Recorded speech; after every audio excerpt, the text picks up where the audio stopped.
ఇద్దరు పోయే వాళ్ళు చెప్పని చెప్పిన. సరే ఇవన్నీ కూడా చూస్తున్నారు. మన మధ్యలో మైకులు మన అయ్యగారు వచ్చినాక ఒక తిప్పేశారు మమ్మల్ని. కరెక్టా? చెప్పండి కూడా ఈ మాట.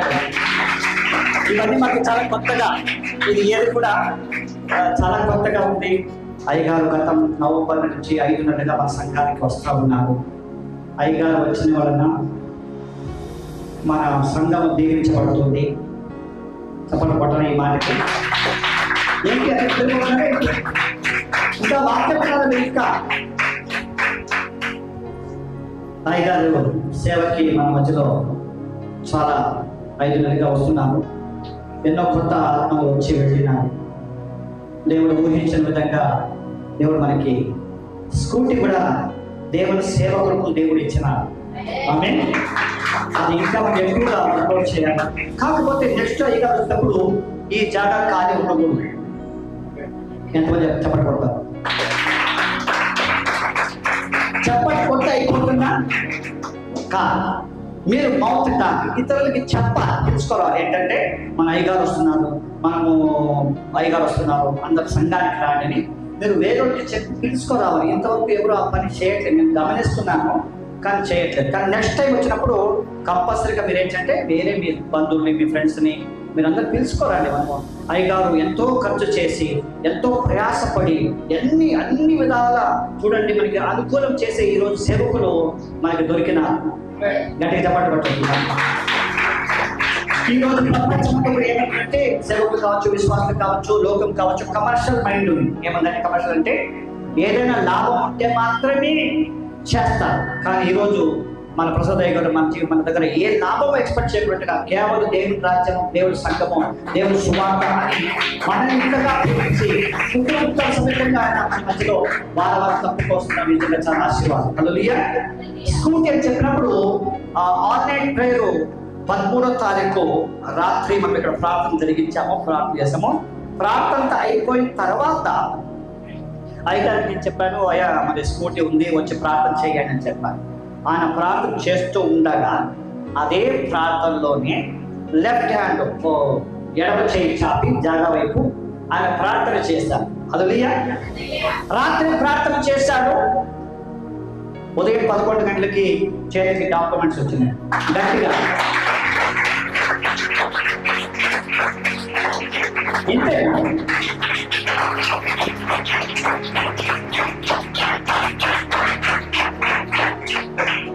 మనము వెళ్ళి పంచాయతీ వెనకల 6 నెలలు తిరిగినా కూడా ఇవ్వరు, డబ్బు కట్టినా ఇవ్వరు. అలాంటిది ఇంటి వాకిలికి వచ్చి ఇంటి వాకిలి తట్టి, ఇదిగోండి అయ్యగారు మీ ఇల్లు శాంక్షన్ అయింది, మీరు ఇల్లు కట్టుకోండి అనేసి ఆయన పంచాయతీ మెంబర్ వచ్చి మన దగ్గరికి వచ్చి ఇచ్చిపోయినాము. ఇది ఎలా సాధ్యము? హల్లెలూయా. దేవునికి సాధ్యము కలగాలి, చెయ్యాలనేసి దైవజనుడు ప్రార్థన. ఏంటండి? ఎవరండి? దైవజనుడు, దేవుని సేవకుడు, దైవజనుడు ప్రార్థన దేవుడు ఆలకించి ఈరోజు ఊహించిన విధంగా ఈరోజు మనం ఇల్లు కట్టడానికి పంచాయతీ ద్వారా పర్మిషను ప్లస్ పంచాయతీ ద్వారా కలిగే ఒక సహాయం డబ్బు సహాయం కూడా మనకి ఈరోజు నిన్న 14వ తారీఖు ఉదయం 11 గంటలకి దేవుడు అద్భుతం చేసినాడు. హల్లెలూయా. హల్లెలూయా. మన మధ్య వచ్చే అయ్యగారు ప్రార్థన శక్తి ఉంది, బలం ఉంది, మంచి ప్రేమించే ఒక దైవజనం. హల్లెలూయా. ఈరోజు మైక్ చూస్తున్నా కదండి, ఈ మైకు ఆ మైకు ఏమేమో నాకు కూడా అర్థమయ్యేది. అయ్యగారు వస్తేనే ఎలా సంతోషం ఎక్స్ప్రెస్ చేయలేకపోయినా. హల్లెలూయా. దగ్గర చెప్పమంటారా? హల్లెలూయా. మంచి సౌండ్ సిస్టమ్ తెచ్చారు అయ్యగారు. మన సంఘము ఇంకా బలంగా ఉండాలి, బలంగా వాడాలని మనమందరూ కూడా అయ్యగారితో ఉంటాం. ఎంతమంది ఉంటారు? మన సంఘం అయ్యగారితో ఉందా? ఏం డౌట్గా ఎత్తున్నా, ఇంత అర్థం చేస్తుంది. గట్టిగా చెప్పండి హల్లెలూయా. ఇంకా ఒకసారి గట్టిగా హల్లెలూయా. ఇటువంటి దైవజనుడు దొరకడం, ఇటువంటి పరిశుద్ధమైన దేవుని సేవకుడు దొరకడం, ఇటువంటి ఒక అద్భుతమైన సేవకుడు, మనల్ని ప్రేమించే సేవకుడు, మన సంఘాన్ని ప్రేమించే సేవకుడు మనల్ని ఇంతగా నేను ఎక్స్పెక్ట్ చేయలేదు నిజంగా. నిజంగా సీరియస్ చెప్తున్నాను. ఏదో వస్తున్నారు, ఇలాగ చాలా మంది వచ్చి వెళ్ళిపోయినారు, కానీ మీరు చాలా డిఫరెంట్. నేను మీకు చెప్పినాను, చాలా డిఫరెంట్, చాలా ప్రేమించే వ్యక్తి. మనల్ని ఇలా ప్రేమిస్తుంటే ఫ్యామిలీస్ని ఎలా ప్రేమించవచ్చో నాకు అర్థమవట్లేదు. అన్నింటికన్నా మన మధ్యలో సునీత సిస్టర్ గారు కదండి, సునీత సిస్టర్ గారు కూడా అయ్యగారికి ఏదైనా చేస్తే మెయిన్ కీ అక్కడే ఉంటుంది.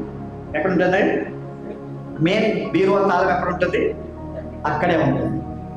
వాళ్ళు కూడా అయ్యగారికి ప్రోత్సాహం చేసి ఏం చేసినా కూడా సపోర్ట్ చేసే ఒక మంచి దైవజనురాలు. రాబోయే రోజుల్లో మనం సంఘముతో చేరి, అయ్యగారితో చేరి మన జర్నీ చాలా లాంగ్ వెళ్ళబోతుంది. హల్లెలూయా. చాలా ఎన్నో అన్ని విధాల సేవ మనం చేయబోతున్నాము. మనం అయ్యగారు మనకి దొరకడం చాలా సంతోషము. థ్యాంక్ యూ అయ్యగారు, మీరు చేసిన ప్రతి మేలుల కొరకు మేము ప్రార్థన తప్పక చేస్తాము. దేవుడు మీ జీవితాల్లో ఇంకా అద్భుతమైన కార్యాలు జరిగిస్తాడు. హల్లెలూయా. మరి దేవుడు సేవకుడు మన మధ్యలో ఉన్నారు, ఆయన వాక్యం మనకి చెప్పబోతున్నారు. గట్టిగా చప్పట్లు కొట్టి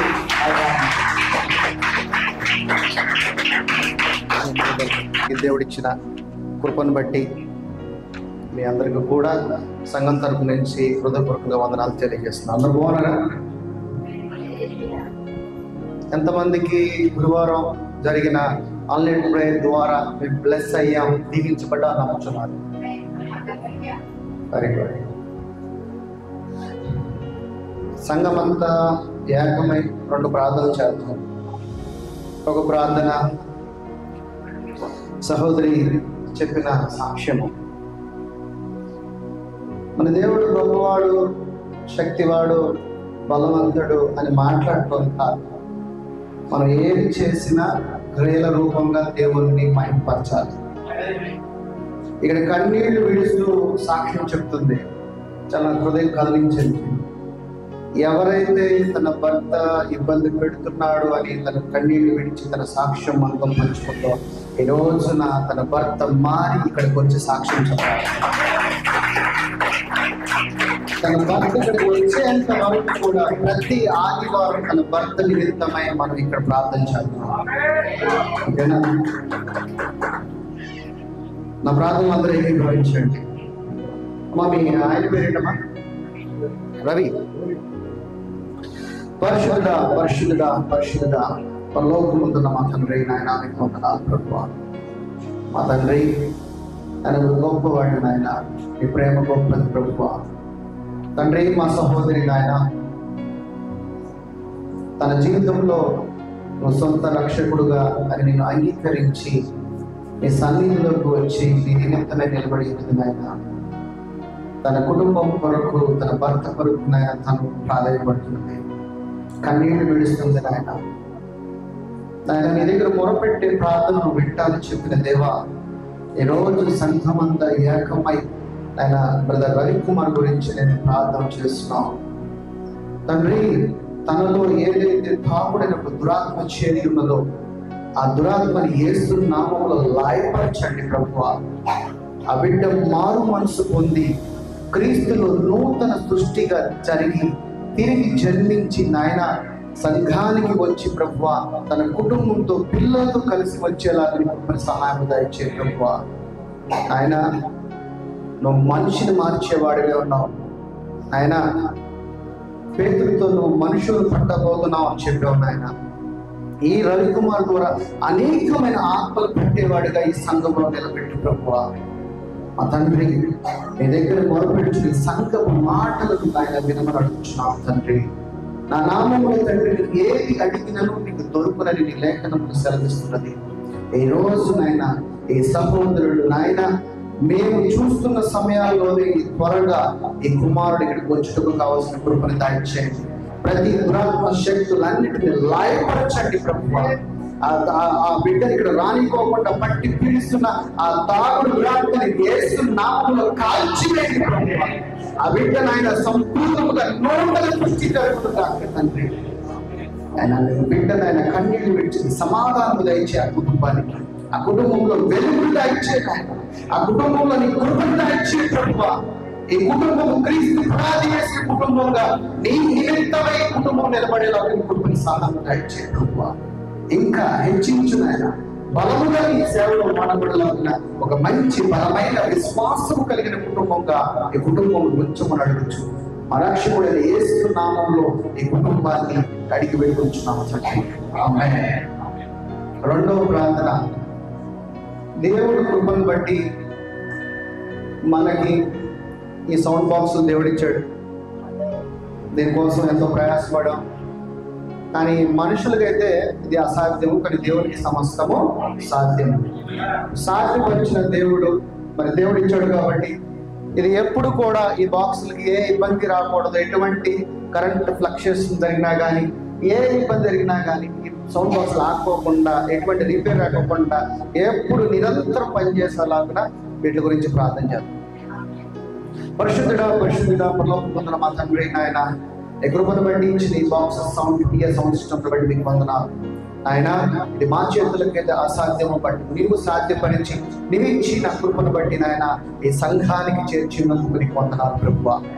ఆయన ఈ రెండు బాక్సులు ఏదైతే ఈపీఎస్ సిస్టమ్ ఉందో ఆయన ఇది సరిగా పనిచేయలాగున ఏ దురాత్మ కూడా ఆయన నాటకపరచకుండా ఆయన నిరంతరం ఆయన నీవు నిన్న నేడు రేపు నిరంతరం ఎలా ఉన్నావు ఈ బాక్సులు ఈ సంఘం నడిచేంత వరకు కూడా నిరంతరంగా పనిచేయలాగున నీ కృపని నాయన ప్రోత్సహించమని అడుగుచు ప్రభువా. నీ చేతులకు సమర్పించి యేసునామమును బట్టి అడుగుచున్నాం తండ్రి.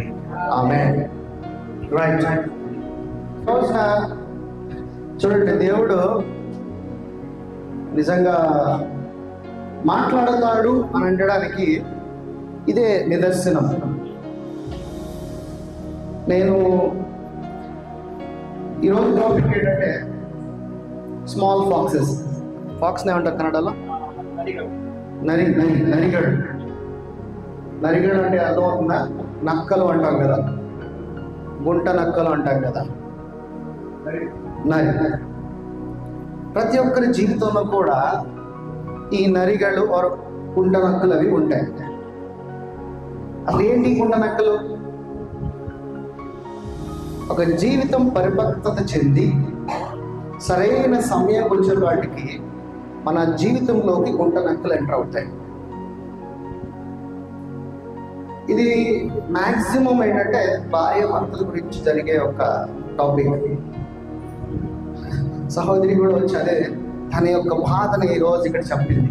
నాకు తెలియదు, బట్ నేను ప్రిపేర్ అయిన మెసేజ్ కూడా ఇదే. ఇలాగే దేవుడు మాట్లాడుతూ ఉంటాడు. ఏమో ఈరోజు ఇలా మాట్లాడాలి, తనకి ఆదరణ కలిగించే విధంగా ఈ మాటలు ఉండాలి అని దేవుడు నాతో ఈ మాటలు మాట్లాడాలి అని దేవుడు నాతో మాట్లాడిస్తున్నాడు. నా జీవితంలో కూడా ఇది యథార్థమైన సంఘటనే. ఎందుకంటే నేను ఒక 2-3 days మేబీ 5-6 days బ్యాక్ నేను కూడా బాగా డిస్టర్బ్ అయ్యా.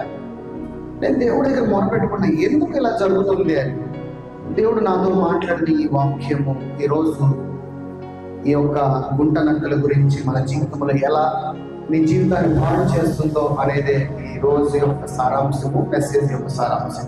రైట్, మెసేజ్లోకి వెళ్ళిపోతాం. పరమగీతం గురించి. పరమగీతం సన్ ఆఫ్ సోలమోన్ ఇంగ్లీష్లో.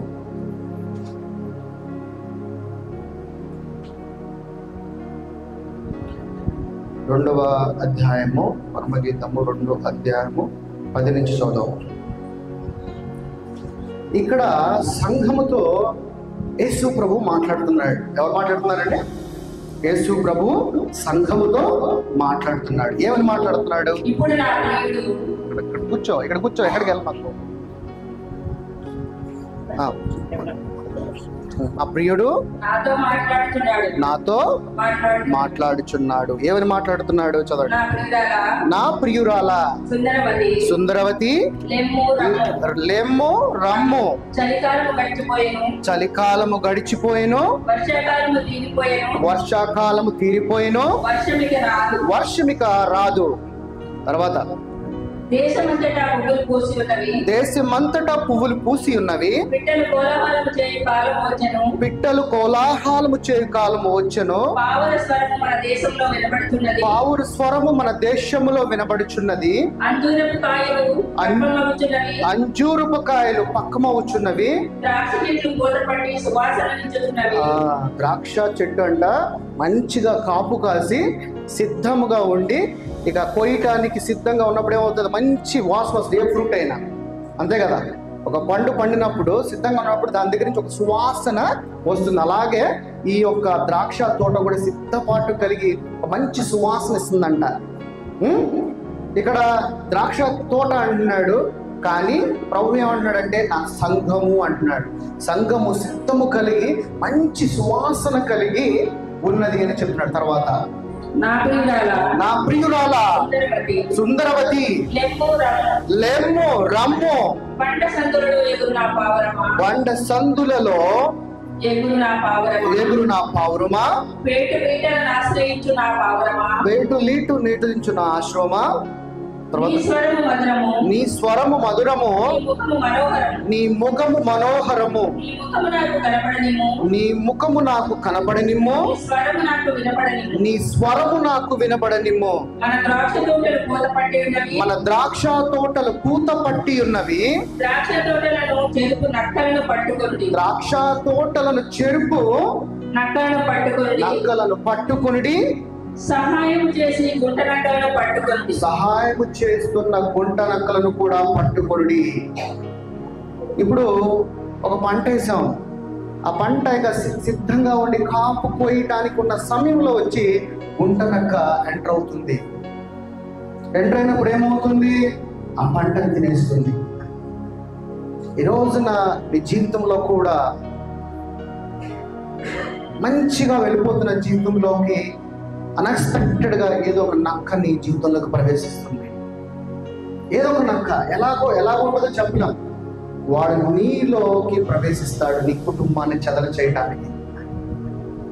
ఏదో ఒక మంచి సమయము, ఇదిగో ఇక నేను పొందబోతున్నాను అనుకునే సమయానికి వాడు నిన్ను పొందుకోనిపోకుండా వాడు నీ జీవితంలో ఒక నక్కగా ప్రవేశిస్తాడు.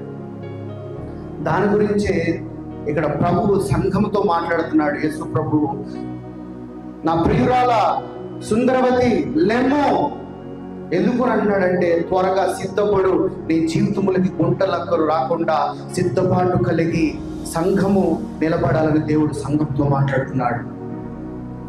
నీవు గ్రహించాలి, నీ జీవితంలో గుంట నక్కలు చిన్నగా ఉంటాయి.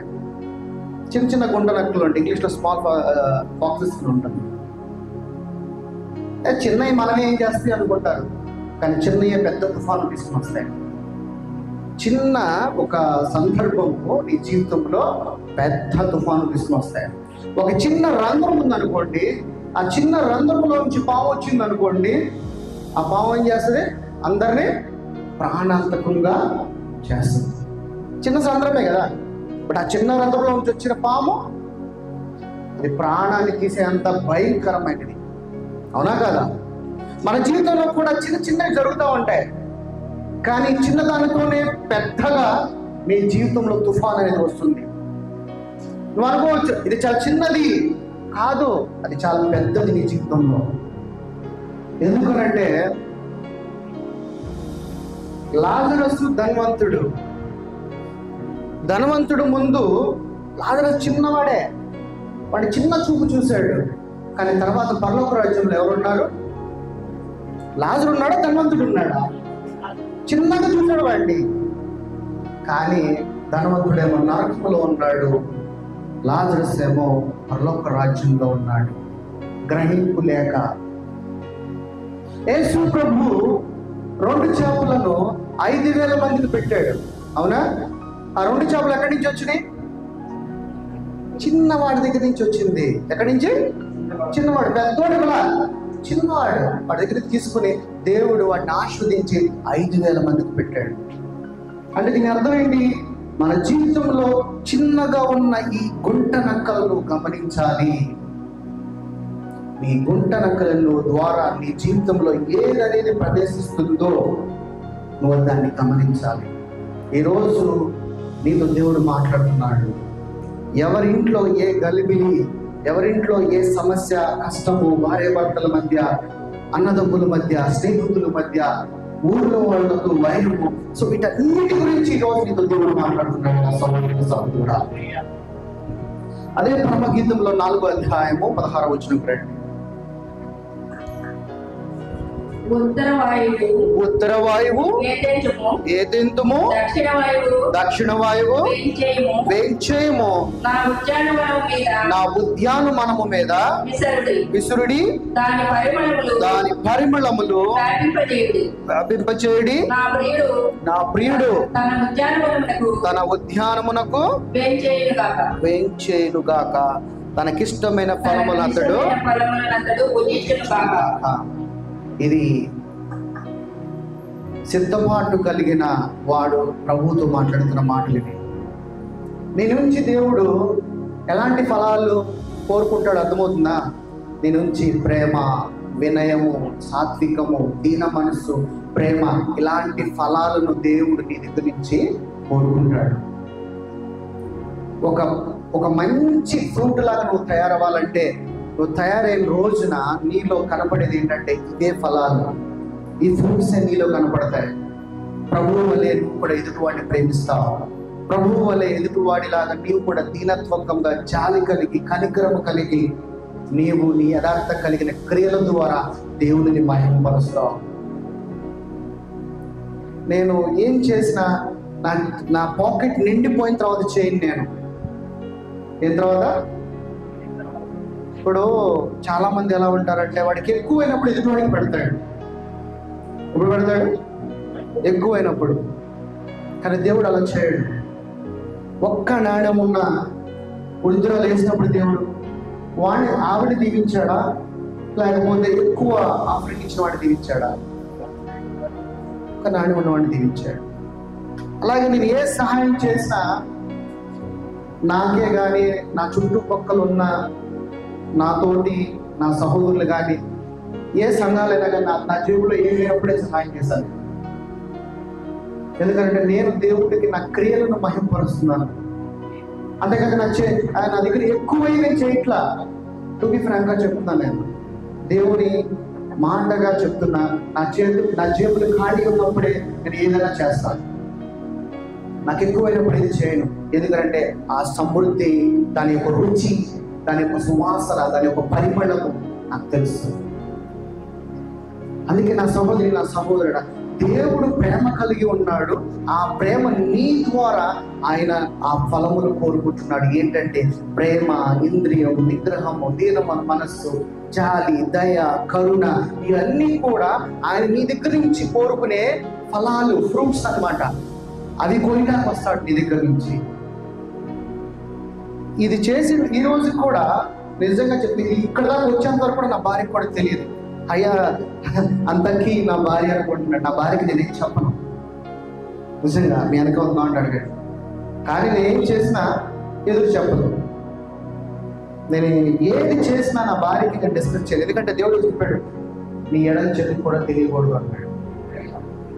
ఎడం చేతి తెలియకూడదు అని అంటే నీ పాకెట్లో ఉండేది కాదు. ఎడం చేతి అంటే నీ భార్య.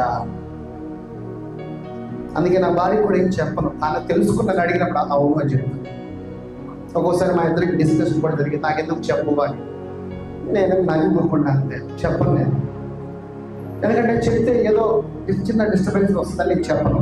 చెప్పేసి చేసేస్తావు, ఏదైనా చెప్తా. అది కూడా తనకేం తెలియదు, ఏమి చెప్పను కూడా నా భార్యకి. నా అన్నదమ్ముల పిల్లలంతా నాతోనే ఉంటారు. వాళ్ళకి ఏం చేసినా కూడా చెప్పను నా భార్యకి కూడా. దేవుడితోనే మాట్లాడతాను. నా కష్టం, నా బాధ, నా సుఖం ఏదైనా దేవుడితోనే మాట్లాడతాను. అలాగే మీరందరూ కూడా మన ఎదుటి వాడికి ఎంతో కొంత సహాయం చేసేవాడిగానే మనం ఉండాలి. అదే దేవుడు నీ నుంచి కోరుకునే నిజమైన ఫలం అన్నమాట. ఓకే, రైట్, వాక్యంలోకి వెళ్ళిపోతాం. లూకా సువార్త 13వ అధ్యాయము 32. Luke 13 verses 32.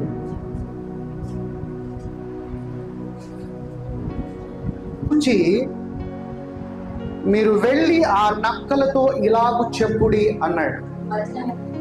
లూకాసు వార్త 13:32.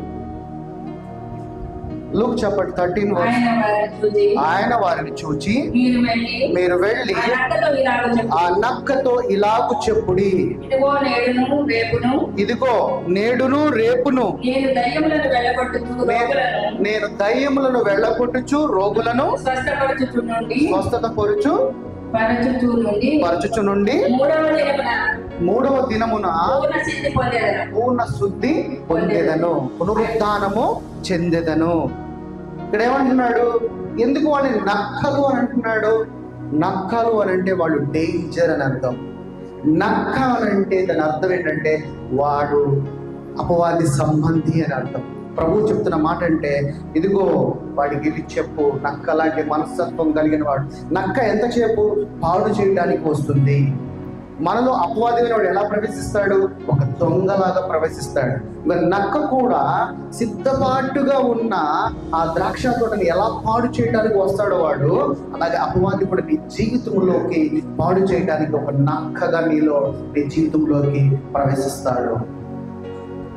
ఓకేనా? హెజికియల్ గ్రంథము 13:14. ఇజ్రాయేలులారా, మీ ప్రవక్తలు పాడైన స్థలములో నుండి నక్కలతో సాటిగా ఉన్నారు. ఎలాంటి స్థలంలో ఉన్నారంట? పాడైన స్థలములో నక్కల వలె ఉన్నారంట. అంటే ఎవడు దొరుకుతాడా? మన యొక్క బలహీనతలోకి వాడు ప్రవేశించడానికి వాడు సిద్ధంగా ఉంటాడు. అందుకే మనం ఏదైనా కానీ బలహీనత అని నీ శరీరంలో నీకు అనిపించి ఉన్నట్లయితే నువ్వు ఎమ్మటినే నువ్వు చేయాల్సిన నెక్స్ట్ మినిట్ ఏంటంటే దేవునికి నిన్ను సమర్పించేసుకోవడమే, దేవునికి దగ్గరగా వెళ్ళిపోవడమే. నువ్వు ఎంత దగ్గరగా దేవుడికి నువ్వు వెళితే నీ జీవితంలోకి అపవాది అనేవాడు ప్రవేశించడానికి వాడికి అధికారం అనేది దేవుని యొక్క వాక్యము ఏముంది. ఎందుకంటే దేవుని యొక్క వాక్యం ఏమిస్తుందంటే దుష్టుడిని నిన్ను ముట్టనివ్వను అంటున్నాడు. ముట్టనివ్వకుండా ఉండాలంటే నువ్వు ఎవరి దగ్గర ఉండాలంటే దేవుని యొక్క వాక్యములో ఉండాలి. వాక్యము నీలో ఉండాలి, నీవు వాక్యములో ఉండాలి. ఇద్దరు కలిసి ఏక శరీరము కలిగి ఉండాలి. అలా ఉన్నప్పుడు నీలోకి నీ జీవితంలోకి ఏ నక్క కూడా ప్రవేశించడానికి అధికారము దేవుడు ఇవ్వడు. నువ్వు ఏ మాత్రమైన వాక్యానికి కనుక దూరంగా ఉండి ఉన్నట్లయితే నీలోకి నక్క అనేది ఎంటర్ అయిపోతుంది. సో ఆ విధంగా ఈ నక్కల గురించి దేవుడు మాట్లాడతాడు. ఇంకా ముందుకు ఇంకా మంచి మాట్లాడతాడు. అలాగే లూకాసు వార్త 9:58. లూకాసు వార్త 9:58. అందుకు యేసు నక్కలకు గొర్రెలను ఆకాశ పక్షులకు నివాసములను కలవు గాని మనుష్య కుమారునికి తలవాల్చుటకై అంటే ఈ లోకంలో దుష్టులకి దురాత్మలకి తప్పు చేసే వారికైతే ఈ లోకంలో జీవించడానికి స్థలం ఉండదంటే మనుష్య కుమారుడు దేవుని పరిశుద్ధత కలిగిన వాడికి ఈ లోకంలో స్థలము లేదు అని యేసు మాట్లాడుతున్నాడు. జనం కూడా చెడుకి త్వరగా అట్రాక్ట్ అవుతారు, నిజానికి అట్రాక్ట్ అవ్వరు. ఎవరు నిజం చెప్పినా కూడా నమ్మరు. అది నువ్వు చెడు చెప్పు, వాడి సోది మాటలను ఎంత ఇంట్రెస్ట్గా వింటాడంటే, ఎందుకంటే నక్క అనేది ఎంటర్ అయిపోతుంది. నీ యొక్క గ్రహింపు వాటిని నక్కేం చేస్తుందంటే ఇంకా ఇది నిజం అబద్ధాన్ని నేను నిజంలోకి తీసుకుని వెళ్తుంది, నిజాన్ని అబద్ధం చేస్తుంది. అంటే నీవు ఎలా నీ జీవితంలోకి నువ్వు ఆహ్వానిస్తావో వాడు ఆ విధంగా నీ జీవితంలోకి ప్రవేశిస్తాడు. నిజంగా ఈ లోకంలో దుష్టులే బాగా సెటిల్ అయ్యారు, అవునా కాదా? మోసం చేసేవాడే సెటిల్ అయ్యారు, అవునా కాదా? యథార్థత కలిగిన వాడు ఎవడు సెటిల్ అవ్వాలా? ఎందుకంటే వాడి గ్రహింపు లేదు.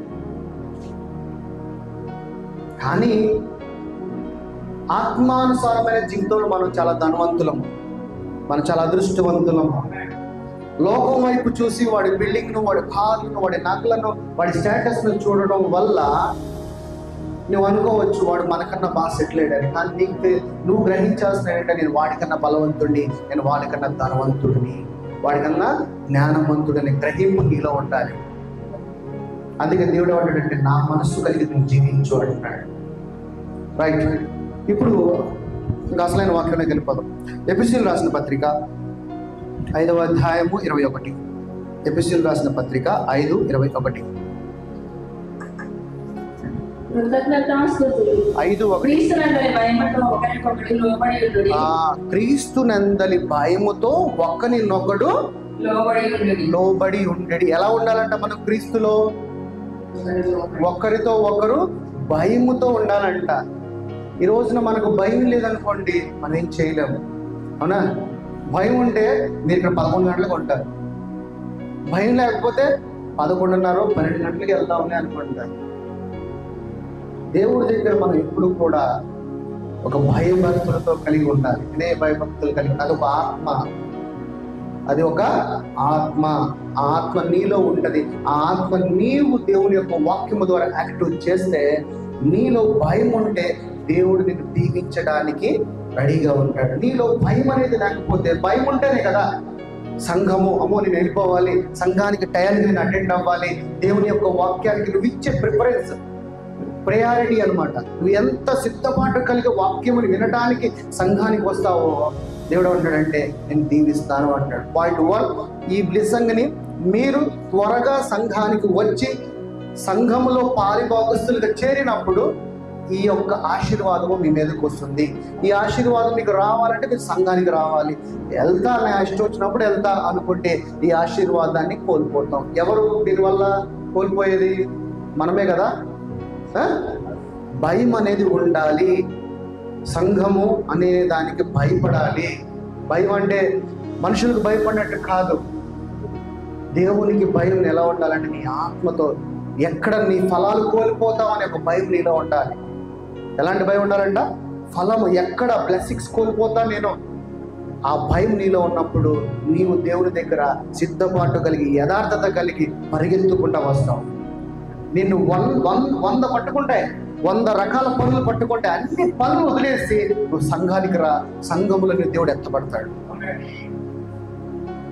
ఎందుకంటే చాలా మంది వచ్చే సమయానికి వాడు ఏదో ఒకటి పెడతాడు, తీసుకొచ్చి గుడ్ల నాకు ఎదురుందా, అరే ఇప్పుడు ఈ పని చేస్తే నాకు 2000 వస్తాయి, సంఘానికి వెళ్తే నా దగ్గర 200 నేను పాకెట్లో చేయాలి, దేనికి అనగానే గుంటనక్క ఆ విధంగా వచ్చి నీ ముందు వచ్చి సిద్ధపాటు చేస్తాడు. ఒక్క తన్నుదనలా గుంటనక్క నేను పోరా, నా దేవుడు నాకు ఉన్నాడని. నువ్వు ఎప్పుడైతే ఈ 2000 వదిలేస్తావు, దేవుడికి 20,000 సిద్ధంగా ఉంటాడు.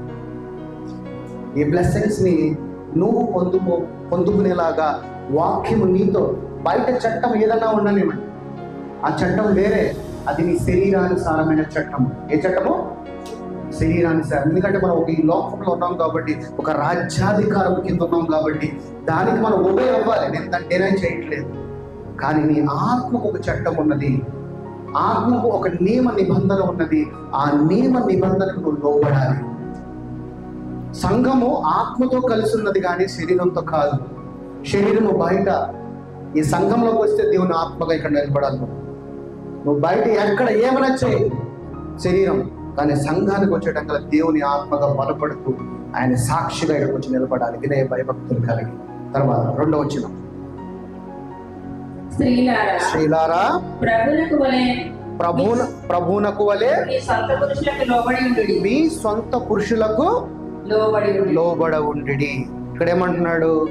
ప్రియులారా మీ భర్తలకు మీరు లోబడి ఉండమండి. నీ భర్త మీది తాగుబోతే ఉండొచ్చు, లేకపోతే మీ భర్త ఏదో ఒక తప్పుడు పని చేస్తూ ఉండొచ్చు, లేకపోతే వాడు సరైనోడు కాకపోవచ్చు. వాడు ఎటువంటి వాడైనా దేవుడు ఏమంటాడంటే ముందు నువ్వు వాడికి లోబడు అంటున్నాడు. కానీ ఈ రోజున తప్పుగా అనుకోమాకండి. ఈ రోజున ఎలా ఉందంటే, నాకు తెలుసు వాక్యము, నేను వింటున్నాను ప్రవచనాలు, నేను టంగ్స్ మాట్లాడతాను, నేను ఈ రోజున ఉద్యోగం చేస్తున్నాను, నేను గర్వం కలిగి ఉంటున్నాను. కానీ దేవుడు ఏం చెప్తున్నాడు? ఎవరికి లోబడమంటున్నాడు? భర్తకు లోబడమంటున్నాడు. భార్యకి శిరస్సు ఎవరై ఉన్నారు? భార్యకి భర్త శిరస్సు, భర్తకి క్రీస్తు శిరస్సు. నీకు ప్రభు ద్వారా కృప పొందుతావా, లేకపోతే నీ భర్త ద్వారా నువ్వు కృప పొందుతావా? ఎవరి ద్వారా? నీకు శిరస్సు ఎవరై ఉన్నారు? ప్రభువే. వాడు మేబీ తాగుబోతుడు అయి ఉండొచ్చు, కానీ అతని ద్వారానే నీకు కృప పొందుతావని దేవుడికి ఒక లేఖనం చెప్తుంది. వాడు ఎలాంటోడైనా కానీ వాడికి లోపడాల్సిందే. దేవుడికి చెప్పు, నేను ఎలాంటోడైనా నువ్వు లోపడినప్పుడు, నీవు యథార్థత కలిగి ఉన్నప్పుడు దేవుడు వాణ్ణి లేపుతాడు. ఎవరిని? పడిపోయిన నీ భర్తనే లేపుతాడు. లోపడటం వల్ల నువ్వు తెలుసుకోవాల్సింది ఏంటంటే, నీ భర్తకు ఒక బ్లెస్సింగ్. ప్రభువా, నీవు నాకు చెప్పావు లేఖనం ద్వారా నా భర్తకు లోబడి, నా భర్తకు లోబడినప్పుడు భర్తకి ఏమొస్తుంది? బ్లెస్సింగ్. వాడు ఏం చేస్తున్నాడు? చాలా మంది, నాకు మంచి ఆరోగ్యం ఉంది కానీ నాకు సమృద్ధి లేదు. ఎందుకంటే నీ భార్య నీకు లోపడలేదు. లోపడలేదంటే వాళ్ళిద్దరి మధ్య ఏదో ఒక ప్రాబ్లం అనేది ఉంది. ఏంటి? ప్రేమ. నీ భార్య నీకు లోపడటం వల్ల నీ భర్తకే ఆశీర్వాదము. అతను ఆశీర్వదింపబడిన తర్వాత ఆటోమేటిక్గా ఆశీర్వాదం ఎవరి దగ్గరికి వస్తుంది? మళ్ళీ భార్య దగ్గరికే వస్తుంది. భార్య భర్తల నుంచి వచ్చిందా, లేకపోతే భర్తల నుంచి భార్య వచ్చాడా? కదా, భర్తలో నుంచి భార్య వచ్చినది. అప్పుడు భార్య భర్తకి ఏమైనట్టు? భార్య భర్తకి ఏమైనట్టు? భార్య భర్తకి తన శరీరమైనట్టు. అది ఇంకొంచెం ముందుగా లేఖనం ద్వారా వెళ్ళవచ్చు. తర్వాత క్రీస్తు సంఘమునకు శిరస్సై ఉన్నలాగున పురుషుడు భార్యకు శిరస్సై ఉన్నాడు. ఎలా ఉన్నాడంట? శిరస్సు, హెడ్ ఆఫ్ ది డిపార్ట్మెంట్. అతను భార్యకి అతనికన్నా ఇంకోడు లేడు. భర్త ద్వారానే ఏదన్నా పొందుకోమంటున్నాడు నేను. దాని తర్వాత క్రీస్తే శరీరమునకు రక్షకుడై ఉన్నాడు. క్రీస్తే శరీరమునకు రక్షకుడై ఉన్నాడు. సంఘము క్రీస్తునకు లోబడినట్టుగా, సంఘమును క్రీస్తునకు లోబడినట్టుగా భార్యలు ప్రతి విషయములో తమ పురుషులకు లోబడవలెను. ఏ విషయంలో అంట? కొన్ని విషయాలు అని చెప్పాడా? ప్రతి విషయం అని చెప్పాడా? ప్రతి విషయములో లోబడి ఉండనే అన్నాడు. దాని తర్వాత పురుషులారా, ఇది పురుషుల గురించి.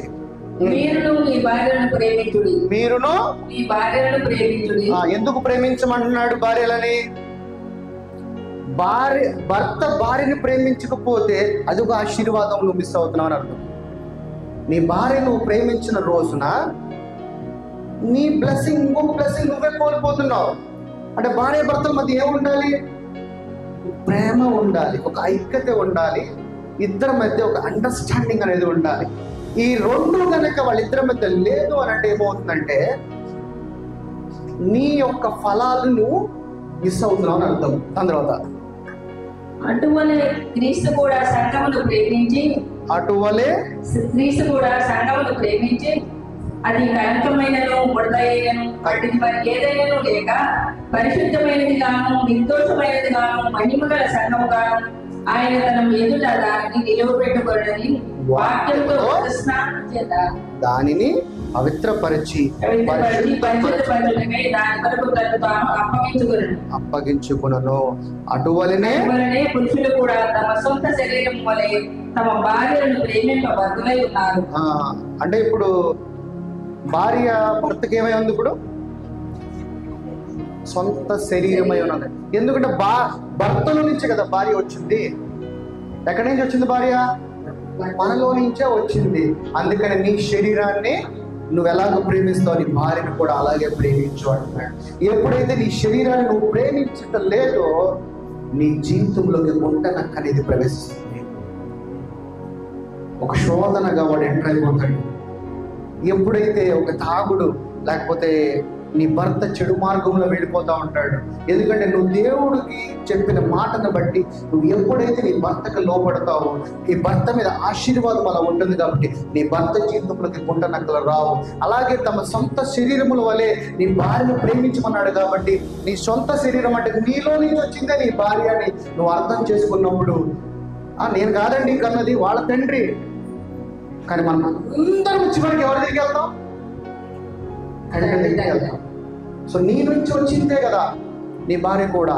అందుకే నీ శరీరం నువ్వు ఎలా ప్రేమిస్తావో నీ భార్యను కూడా నువ్వు అలా ప్రేమించిన రోజున నీ జీవితంలో ఎటువంటి గుంటనక్క కూడా ప్రవేశించదు. ఇక్కడ గొప్ప రహస్యం చెప్పనా, వీళ్ళిద్దరి మధ్య సరైన ప్రేమ కనుక లేకపోతే నీ నుంచి వచ్చిన వాడు కూడా ఉన్నాడు.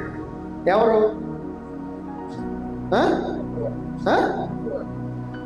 మన పిల్లలు. మన పిల్లలు కూడా మన నుంచే కదా వచ్చింది. సో భార్య భర్తని ప్రేమించాలి, భర్త భార్యని ప్రేమించాలి. వీరిద్దరి మధ్య సరైన సఖ్యత కలిగి ఉండి ఉన్నట్లయితే నీ పిల్లలకి ఆ ఫలాలను ఆశీర్వాదము పొందుకుంటావు. చాలా మంది పెళ్లి చేసుకుంటారు, ఉన్నామంటే ఉన్నామంటారు. వాళ్ళిద్దరి మధ్య ప్రేమ ఉండదు, వాళ్ళిద్దరి మధ్య ఒక కాంట్రాక్ట్ ఉంటుంది. అవును, నేను చేసుకున్నా, నేను పోషించాలి, నేను చేసుకున్నాను కాబట్టి నిన్ను పోషించాలి. అలాంటి ఒక మైండ్ సెట్ ఉన్నప్పుడు ఆ ఫలాల యొక్క ఫ్రూట్స్ యొక్క బ్లెస్సింగ్స్ నువ్వు పొందుకున్నప్పుడు దాని ఎఫెక్ట్ ఎవరి మీద పడుతుంది? పిల్లల మీద పడుతుంది. దేవుడు ఎలా అంటున్నాడు? భారీగా నీ ఉండి నీ భర్తను ప్రేమిస్తూ నీ భర్తకి లోబడి ఉండు. అలాగే నీ సొంత శరీరం వల్ల నీ సొంత భార్యని నీ సొంత శరీరంలాగా చూసుకున్నప్పుడు వాళ్ళిద్దరి మధ్య ఏముంటుందంట? ప్రేమ ఉంటుంది. మన పాపములన్నిటినీ కూడా యేసు ప్రభు ప్రేమించి ఆ ప్రేమని ఒక దుప్పటితో కప్పేశాడా లేదా? ఆ పాపములన్నిటిని కూడా నేను జ్ఞాపకం చేసుకోని అంటాడా లేదా? అలాగే భార్య భర్తల మధ్య ఉన్న ప్రేమతో వాళ్ళిద్దరి మధ్య జరిగే ఏ చిన్న డిస్టర్బెన్స్ అయినా ఆ ప్రేమ కప్పేస్తుంది. ఆ ప్రేమ కప్పేసినప్పుడు ఏమవుతుంది? మీ మధ్యలోకి శాంతి, సమాధానము, దీనత్వము, సమాధానము, ఇవన్నీ ఫలాలన్నీ అప్లికేబుల్ అవుతాయి. నీ మధ్య ప్రేమ ఉన్నప్పుడు ఎటువంటి ఏ మూల నుంచి కూడా ఏ గుంట నక్క అనేది కూడా నీ ఇంట్లోకి ప్రవేశించడానికి దేవుడు అధికారం ఇవ్వడు. ఎందుకంటే దేవుడు అంటాడంటే నా ఆత్మలను ఏ దుష్టుడిని ముట్టనివ్వను అంటున్నాడు. అంటే దీని అర్థం ఏంటంటే భార్య భర్తలు ప్రేమగా ఉండాలి, ఒకరిని లోబడుతూ. దేవుని యొక్క చట్టము ఏంటి? చట్టము ఏం లేదు. దేవుని యొక్క చట్టం ఏంటి? ప్రేమ. అది నువ్వు బయటకు వెళ్ళావు సెక్షన్స్ ఉంటాయి, కానీ ఇక్కడ ఉంది ఒకే ఒక్క సెక్షన్, LOVE, ఒకటే సెక్షన్. దేవుడు అంటాడంటే ఈ సెక్షన్ కింద కనుక నీవు ఉండి ఉన్నట్లయితే నేను నీకు అనేకమైన ఫ్రూట్స్ ఇస్తా అంటున్నాడు. సో ఇవన్నీ ఎవరు మిస్ చేసుకుంటున్నారు? చాలా చిన్నది. ప్రేమ ఏంటి? పొద్దున్న లేచినా ఇంత తొలకాయ నింపండి అనుకుంటాం మనం. కాఫీ తాగండి, అది రసనాగు అంటే తెచ్చేందుకు వీడు ఆగలేడు. సో వీళ్ళిద్దరి మధ్య చాలా చిన్న చిన్న గొడవలే, కానీ ఆ చిన్న చిన్న గొడవల గుంట నక్కలు తీసుకుని వస్తాయి. అది తుఫాను తీసుకుని వస్తుంది నీ యొక్క ఫ్యామిలీ జీవితంలో. అదే వీళ్ళిద్దరి మధ్య ప్రేమ ఉందనుకో, ఆ ప్రేమ ఏం చేసింది? భార్య చేసిన తప్పుని కప్పివేస్తుంది, భర్త చేసిన తప్పుని కూడా ఆ ప్రేమ కప్పివేస్తుంది. కాబట్టి వాళ్ళిద్దరి మధ్య ఒక సఖ్యత కలిగి, నిబద్ధత కలిగి, దేవుని యొక్క ఆత్మలుగా సంతోషముగా సంఘముతో ఏక శరీరమై ఉంటాయి. ఇది చిన్నదే కదా అనుకోవచ్చు, కానీ ఈ చిన్నదే నీ జీవితంలో తుఫాను తీసుకుని వస్తుంది. ఆ తుఫాను వల్ల ఇది నాకొద్దు, ఇక నీతో నేను కాపురం చేయలేను, నీతో నేను పడి ఉన్నాను అనేది ఆటోమేటిక్గా నీ జీవితంలోకి వచ్చేస్తుంది. అవునా కదా? అదే దేవుని ప్రేమ నీలో ఉందనుకో, నీ భార్యని ఎప్పుడు ఏ చిన్న తప్పు చేసినా నువ్వు క్షమిస్తావు, ఆ ప్రేమను బట్టి అది కప్పేస్తుంది. తనని మార్చడానికి నువ్వేం చేస్తా ఉంటావు? ప్రార్థన చేస్తా ఉంటావు. ప్రభువా నా భార్య మార్పుపోతాది. లేకపోతే నీ భర్త సరిలేడా, నీ భార్య ప్రభువా నా పురుషుడు సరైన మార్గంలో లేడు, నా భర్తని మార్చునాయన. సో వీటన్నిటికీ మూలం ఏంటంటే ప్రేమ. ఈ ప్రేమ లేని రోజునే ఈ గుంట నక్కలేది ఎంటర్ అవుతాయి. ఈ ప్రేమ ఉంటే నీ పిల్లలు దీవించబడతారు, ఈ ప్రేమ ఉంటే నీ భర్త దీవిస్తాడు, ఈ ప్రేమ ఉంటే నీ భార్య కూడా దీవించబడుతుంది. వీటన్నిటికీ మూలం ఏంటంటే ప్రేమ. ప్రేమ ఉంటే దేవుడు నీలో ఉన్నట్టు. నా ప్రేమ కనుక నీలో లేకపోతే నేను నీలో ఉండను, నువ్వు నా వాడవు కావని దేవుడి యొక్క వాక్యం సాధిస్తుంది. రైట్. ఎఫెసీయులు 4:1-2-3. కాబట్టి ఎఫెసీయులు 4:1-2-3 కాబట్టి మీరు సమాధానమును బంధం అంటే ఏంటి? భార్య భర్తల మధ్య ఉండేది ఏంటిది? బంధం. వాళ్ళిద్దరి మధ్యలో ఏమి ఉండాలంటున్నాడు? సమాధానం ఉండాలంట. సమాధానం అనే ఆత్మ బంధము నీకు ఉండాలి. సమాధానమే లేకపోతే ఎప్పుడు చిరుపురులాగా కొట్టుకుంటా ఉంటారు కొంతమంది. వాళ్ళు అలా కొట్టుకునేవాడు మధ్యలోకి ఏమని వచ్చేస్తాడు? అపవాది ఒక గుంట నక్కలకు వచ్చాడు. చిన్నగానే వస్తాడు వాడు. చిన్నగా ప్రవేశించినప్పుడు వాడు ఏం చేస్తాడంటే పెద్ద తుఫాన్ కలిసి వెళ్ళిపోతాడు. దాని తర్వాత ఆత్మ కలిగించు ఐక్యమును కాపాడుకొనుట యందు శ్రద్ధ కలిగిన వారై ప్రేమతో ఒకరినొకడు సహించుచు మీరు పిలువబడిన పిలుపునకు తగినట్లుగా దీర్ఘశాంతముతో కూడిన సంపూర్ణమైన సాత్వికతముతోను నడుచుకొనవలెనని పౌలు గారు బతిమాలు, బాబు ప్రేమతో, సాత్వికతో, వినయముతో, విశ్వాసంతో ఉండండిరా నాయన. ఇలాంటి ఒకటి మధ్యలో ప్రేమ కలిగి ఉండండిరా బాబు. ఎందుకు కొట్లాడుకుంటున్నారు? మీ జీవితంలోకి ఎందుకు ఈ గుండె నక్కలని చిన్న వాటి అని అనుకుంటున్నారు, కానీ అది తుఫాన్ తీసుకుని వచ్చిందిరా బాబు. అలా ఉండమాకండిరా నాయన. సాత్వికముతో, వినయముతో, దేవుని దగ్గర భయభక్తులు కలిగి, ప్రేమ కలిగి ఒకరినొకడు జీవించండిరా అంటున్నాడు. ఈ రోజున ఒక కోడలే ఒకటి రేపటి అత్త. అవునా? ఒక కోడలు రేపటి అత్త. అత్త ఏం చేస్తుంది? కొడుకు భార్య దగ్గరికి వెళ్ళినా కదా ఆవిడ ఓర్చుకోలేదు. ఎందుకంటే దేవుడు వాక్యం తెలియదు. దేవుడు ఏమంటున్నాడు? తల్లిదండ్రులను విడిచి ఎవరి దగ్గరికి వెళ్తా అంటున్నాడు? భార్య దగ్గరికి వెళ్తాడని దేవుడే చెప్తున్నాడు. మరి తల్లికి ఏం కావాలి? అక్కడ గ్రహింపు కావాలి. అవును, నా ప్రభువు చెప్తున్నాడు కదా. నా ప్రభు చెప్తాడు, నన్ను విడిచి తన దగ్గరికి వెళ్తాడని ప్రభు చెప్తున్నప్పుడు. కానీ తల్లి ఏమంటది? లేదు, నన్ను వదిలేసి భార్య దగ్గరికి వెళ్తున్నాడు. భార్య బెల్లం అయిపోయింది. ఈ రోజున ప్రతి కుటుంబంలో జరుగుతున్న సమస్యలు ఇవన్నీ. అవునా కదా? 2-3 పిల్లలు ఉంటే వాళ్ళని కుటుంబాలను విడగొట్టేస్తా ఉంటుంది తల్లి. పాత రోజులు ఇలా లేదు. పాత రోజులు అందరూ కలిసే జీవించారు. అవునా కదా? కలిసే జీవించాలా? ఎన్ని జాయింట్ కుటుంబాలు ఉన్నాయి? ఉండేవా? ఒక 30 years బ్యాక్ వెళ్ళండి, జాయింట్ కుటుంబాలు ఉండే. అంటే లోబడి ఉండేవాళ్ళు, భార్యలు భర్తలు లోబడి ఉండేవాళ్ళు. అత్త కూడా సరైన సమయంలో ఎలా ప్రవర్తించాలో, ఎందుకంటే ఆవిడకు ఇంకో అత్త ఉంటుంది కదా. సో కొన్ని నియమ నిబంధనలు ఉండేవి అప్పుడు. ఇప్పుడున్న కాస్ట్లీ లైఫ్లో ప్రేమ లేదు. కుటుంబాలు విరిగిపోతున్నాయి. పెళ్ళి అవ్వగానే సపరేట్. ప్రేమ లేదు. ప్రేమ ఉంటే కలిసి ఉంటాం, ప్రేమ లేకపోతే విడిపోతాం. అందుకని మనం ప్రేమ కలిగి జీవించాలని దేవుడు ఒక వాక్యం చెప్తుందా లేదా? రైట్.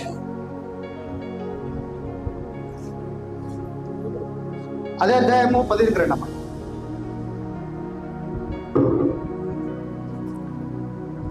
అదే అధ్యాయము 15వ వచనం, 4:15 ఎఫెసీయులు. ప్రేమ కలిగి సత్యము చెప్పుచు ఓకే. ఎలాంటి విషయాల్లో మనం ఎదగాలి? ఇప్పుడు భార్య భర్తలేనా? ఇంకా వేరే బంధాలు లేవా? మన ఇంట్లో పనివాళ్ళు ఉంటారు, వాళ్ళని కూడా ప్రేమించాలంటున్నాడు. మన ఇంటి పక్కింటి వాళ్ళు ఉంటారు, వాళ్ళను కూడా ప్రేమించేంత మనసు మనలో ఎదగాలి. సత్యముని మాట్లాడేంత ధైర్యము మనలో ఎదగాలి. ఎందుకనంటే ఎదుటివాడు నీకేమై ఉన్నాడు? ఏమై ఉన్నాడండి చెప్పండి? ఈ చెయ్యి ఎవరు? కాదు, ఈ చెయ్యండి, ఇది కాదు. ఈ చెయ్యండి నీ సహోదరుడు. ఎవరు? సహోదరుడు. మనం అందరం అవయములు అంటున్నాడు దేవుడు. ఎవరు అంటే మనం అందరము ఆయన యొక్క అవయములు, ఆయన శరీరంలో మనం అందరము పాలి భాగస్థులము. ఈ ఎదుటి వాడిని నువ్వు దూషించినప్పుడు ఎవరిని దూషిస్తున్నావు? నువ్వు అర్థమవుతుందా? దూషించినప్పుడు ఏం నువ్వు పొందుకోవట్లేదు? గుంటన కంట్రీ అయిపోయింది. అక్కడ నీలో గర్వం అనేది వచ్చేసింది. గర్వం వచ్చినప్పుడు నీలో గుంటనకు వచ్చింది. మనోళ్ళు తిట్టాలనుకుంటావు, కానీ దాని వల్ల నువ్వు ఏది పొందుకోవట్లేదు? దేవుని యొక్క కృపను పొందుకోవట్లేదు. మనం అందరము దేవుని ద్వారా ఆయన యొక్క శరీరంలోని అవయములు అంటే మనమందరం ఆయన అవయములమే. సంఘంలో ఉన్నవారే కాదు, మన చుట్టూ కనపడే వాళ్ళందరూ కూడా మన అన్నదమ్ములే, అంతే కదా. అంటే ఓన్లీ క్రీస్తు ద్వారా రక్షింపబడిన వారు అన్నదమ్ములా? కాదు, అందరూ అన్నదమ్ములమే. అందుకని దేవుడు అంటాడంటే నిన్ను వలె నీ పొరుగు వారిని ప్రేమించు అన్నాడు. ఎందుకంటే వాడు కూడా నీ సహోదరుడే. ఎప్పుడైతే మనం మన నోటిని తుడిపిస్తామో దాని ద్వారా నువ్వేం పొందుకోవట్లేదంట, దేవుని ద్వారా వచ్చే కృపని పొందుకోవట్లా. అంటే చిన్నదే కదా, చెప్పుకోవడానికి చాలా చిన్నగా ఉంది, కానీ దీని వెనుకున్న పెద్ద ప్రణాళిక ఏంటంటే దేవుని నుంచి వచ్చే, నేను ప్రతి ఆదివారం గుడికి వెళ్తానండి, మరి ఎందుకో నాకు బ్లెస్సింగ్ రావట్లేదు, ప్రతి ఆదివారం ప్రార్థన చేస్తానండి, నాకెందుకో విడుదల దొరకట్లేదు. నీ జీవితంలో గుంట నక్కలు ఉన్నాయి, వాటిని తీసి పడేసే ముందు ఏమన్నాయి? ఏంటి ఆ గుంట నక్కలు? పరీక్షించుకొని నువ్వు ఎక్కడ తప్పు జరుగుతుందనేది పరీక్షించుకో. ఎక్కడ ప్రేమ లేకుండా ప్రవర్తిస్తున్నావో, నీ అత్తమామల దగ్గర నువ్వు ప్రవర్తిస్తున్నావా, నీ తల్లిదండ్రుల దగ్గర నువ్వు ప్రవర్తిస్తున్నావా, నీ అన్నదమ్ముల మధ్య నువ్వు ప్రవర్తిస్తున్నావా, నీ స్నేహితుల మధ్య నువ్వు ప్రవర్తిస్తున్నావా, నీ ఊళ్ళో ఉన్న వారి మధ్య నువ్వు ప్రవర్తిస్తున్నావా, ఆ గుంట నక్కలను తీసిపారేయండి. దేవుని యొక్క కృప అప్పుడు వస్తుంది దగ్గరికి. ఈ గుంట నక్కలతోనే నువ్వు ప్రయాణం చేస్తున్నప్పుడు నాకు ఆశీర్వాదం రమ్మంటే రాదు. ఎలాగా పసిరి పువ్వు నుంచి పింద నుంచి మొక్క నుంచి కాయ నుంచి పండు, అలాగే నీ రోజు జీవితంలో జరిగే ప్రతిదీ కూడా day by day fine day నువ్వు ఎలా అయిపోవాలంటే ప్రేమామూర్తి అయిపోవాలి. నీలో కోపం అనేది రాకూడదు. నీలో దేవుడి ద్వారా, దేవుని ఆత్మగా, ఆయన స్వరూపమై, దేవుడే మనం ఎలా ఉన్నాం? ఎవరి స్వరూపం మనం? మరి దేవుడు ప్రేమ కలిగిన వాడు కదా. మరి ఆయన స్వరూపం చెప్పినప్పుడు మనలో ప్రేమే లేకపోతే ఇంకా మనకి ఆయన కుమారుడిని చెప్పుకునే అధికారం ఎక్కడుంది? దేవుని కుమారుడికి అయితే అన్ని ఆయన యొక్క బ్లెస్సింగ్స్ ఉంటాయి. నువ్వు దేవుని కుమారుడిగా కానప్పుడు ఆ బ్లెస్సింగ్స్ నీ దగ్గర రావు కదా. ఆ బ్లెస్సింగ్స్ రానప్పుడు నీ జీవితంలోకి, నీ కుటుంబంలోకి ఎవడో చేస్తున్నాడు? అపవాదం చేస్తున్నాడు. ఒక ఆదివారం గుడికి వస్తే నీకు బ్లెస్సింగ్ రాదండి. ప్రతిరోజు నువ్వు దేవుని వాక్యాన్ని తింటున్నప్పుడు ఆయన స్వరూపం ఎలా ఉందో అలాగే నువ్వు కూడా మారాలి. ఆ మారిన రోజునే దేవుడు నిన్ను తీసుకెళ్ళి ఎక్కడో కూర్చోబెడతా అంటాడు. అర్థమవుతుందా? నీలో ప్రేమ అనేది లేకుండా ఈర్ష అనేది చాలా, అది ఒక పెద్ద గుంటనక్క. చాలా మందికి ఈర్ష్య ఉంటుంది. ఈ రోజులో చాలా మందికి తన కూతురు సంతోషం ఉంటే ఓర్చుకోలేని తల్లిదండ్రులు ఉన్నారా లేదా? ఉంటున్నాక కోడలు సరైన చీర కట్టుకుంటే అత్త ఓర్చుకోలేని అత్తలు ఉన్నారు లేదా? అలాగే మనం కూడా ఈర్ష్య, అసూయ, క్రోధం, కోపం, ఇవన్నీ ఏంటి? గుంట నక్కులే. చలాడు ముక్కోపి అంటాం, వాడు మూర్ఖుడు అంటాం, గుంట నక్కలు ఇవన్నీ. అవన్నీ తీసే అంటాడు దేవుడు. ఫస్ట్ నీలో నా కుమారుడిగా ఉన్నప్పుడు నీలో నాకు కనపడాల్సిన ఫ్రూట్స్ ఏంటంటే, ఇప్పుడు ఒక జామకాయ చెట్టు ఉంది, సింపుల్గా చెప్తున్నా. ఒక జామకాయ చెట్టు ఉంది. ఆ జామకాయ బొప్పకాయలు కదా ఎలా ఉంటుంది? ఏ అతివృష్టి అనావృష్టి జరగకపోతే ఏంటి జామకాయ చెట్టుకి బొప్పకాయలు పెట్టారు అనుకుంటారు, అవునా? మరి దేవుని కుమారుడిగా నువ్వు ఉన్నప్పుడు, నేను దేవుని కుమార్తెని, క్రీస్తులో నూతన సృష్టి జరిగిన వాడిని, దేవుని ఆత్మగా జీవించినప్పుడు ఆయన ఫలాలు ఏంటంటే ప్రేమ, దీనత్వము, ఆశా నిగ్రహము, జాలి, దయ, కరుణ, ఇవన్నీ కదా నీలో ఉండాల్సింది. ఇది లేని రోజున నువ్వు ఎవరు కుమారుడు? అప్పుడు అపవాది సంబంధివి. లేదండి నేను ప్రతిరోజు ఆరాధనకి వెళ్తానంటే, ప్రతిరోజు ఆరాధనకి వెళ్తే నీలో ఆయన ప్రేమ కనపడాలి. ప్రతిరోజు నువ్వు ఆరాధనకు వస్తే నీలో ఆయన యొక్క కరుణ కనపడాలి. ప్రతిరోజు నువ్వు ఆదివారం గుడికి వస్తే నీలో దీనత్వం కలగాలి. ఎందుకంటే దేవుడు నువ్వెన్ని తప్పులు చేసినా ప్రభు ముందుకెళ్ళి ప్రభువా నన్ను క్షమించు అన్నప్పుడు దీన మనస్సు కలిగి నీ పాపం నువ్వు క్షమిస్తున్నాడా లేదా? మరి అలాంటి ఒక క్షమాపణ గుణము నీలో కూడా కనపడాలి.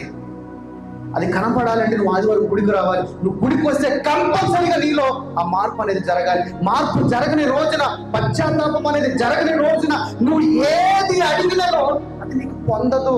ఆ కృప రాదు, ఆ బ్లెస్సింగ్స్ అనేది రాదు. నీకు రావాలంటే నీలో మార్పాటు జరగాలి. శాంతి సమాధానము కలిగి నువ్వు జీవించాలి. జీవించకుండా నువ్వు మోకాలు దండేసి ఎప్పించే ధైర్యం నీలో ఉందా? అలాంటి మనసు కలిగి ఉండాలంటాడు.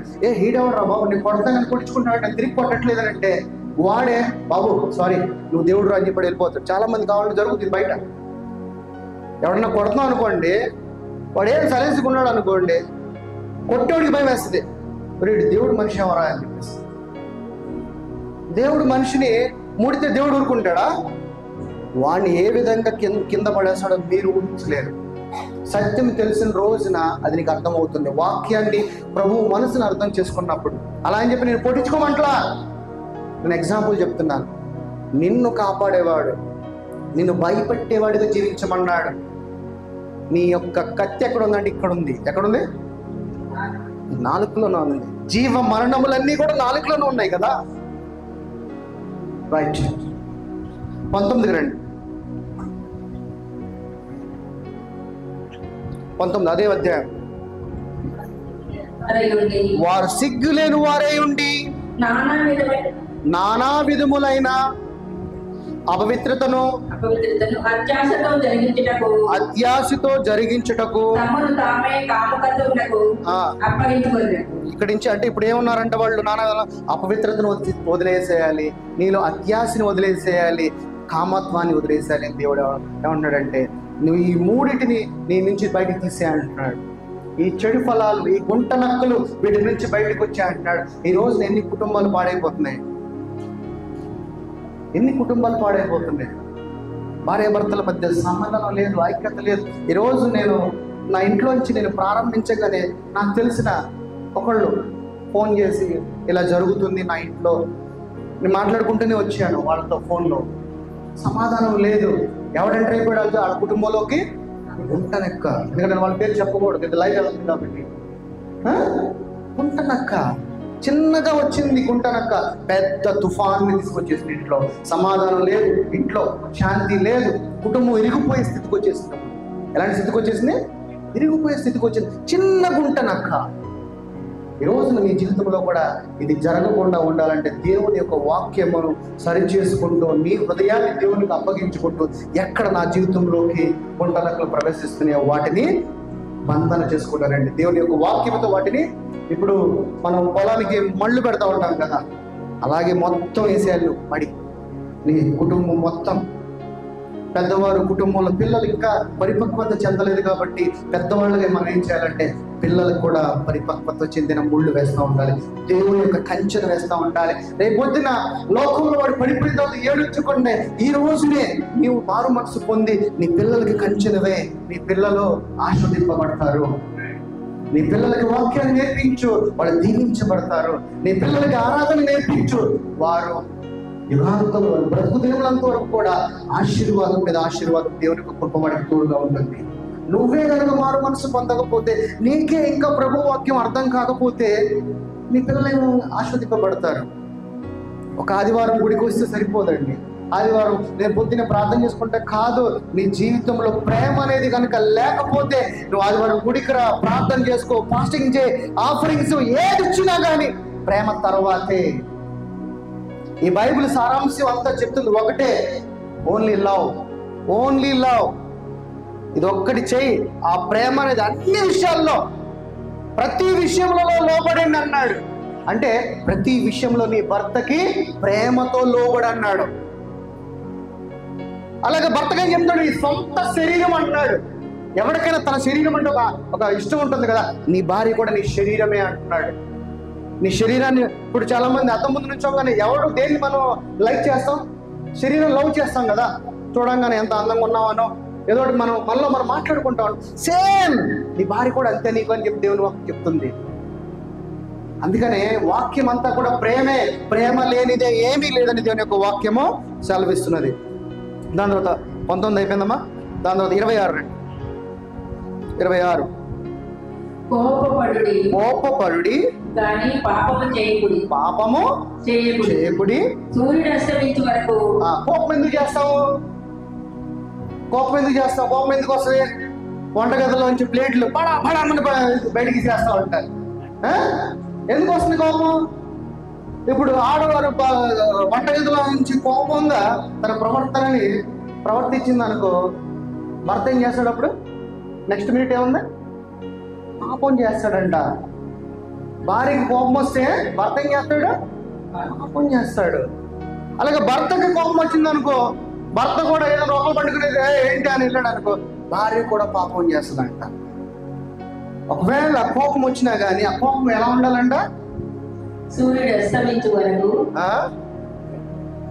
సూర్యుడు అస్తమించే వరకు. అంటే ఉదయాన్నే బ్రేక్ఫాస్ట్ లో గొడవ అయింది అనుకోండి, సాయంత్రం లోపు ఆ కోపం వెళ్ళిపోవాలంట. లేకపోతే నెక్స్ట్ ఏమో చూద్దాం, అస్తమించే వరకు మీ కోపం నిలిచి ఉండకూడదు. నిలిచి అసలు ఉండనే ఉండకూడదు. ఒకవేళ ఉంటే ఉందో చూడు, తర్వాత వచ్చి చూడు. ఆ కోపం కనుక అలాగే ఉన్నట్లయితే ఎవడు వచ్చేస్తాడు లోనకి? అపవాది వచ్చేస్తాడు. భర్త ఏదైనా డిస్టర్బెన్స్ జరిగిందని ఇంకా నీ దీంతో నాకు జీతం వద్దు, ఈలోపు గుంట నాకు రెడీగా ఉండదు అమ్మాయి. ఇంకోటి రెడీగా ఉంటది. ఎవడు ఏర్పరుస్తాడు దాన్ని? దుష్టుడు. అలాగే భార్య కూడా అంతే. తన యొక్క బలహీనతను బట్టి, వాడి యొక్క బలహీనతను బట్టి వాడు గుంట కక్కలను రెడీగా పెడతాడు. ఫస్ట్ గొడవ తీసుకొచ్చి పెడతాడు. లెఫ్ట్ ఒకటి, రైట్ ఒకటి. ఎవడు బలహీనంగా ఉంటాడు పడిపోతాడు. అది నీలో దేవుని యొక్క వాక్యం ఉందనుకో, ఆ గొడవ వచ్చినా కానీ ప్రేమ ఏం చేసింది?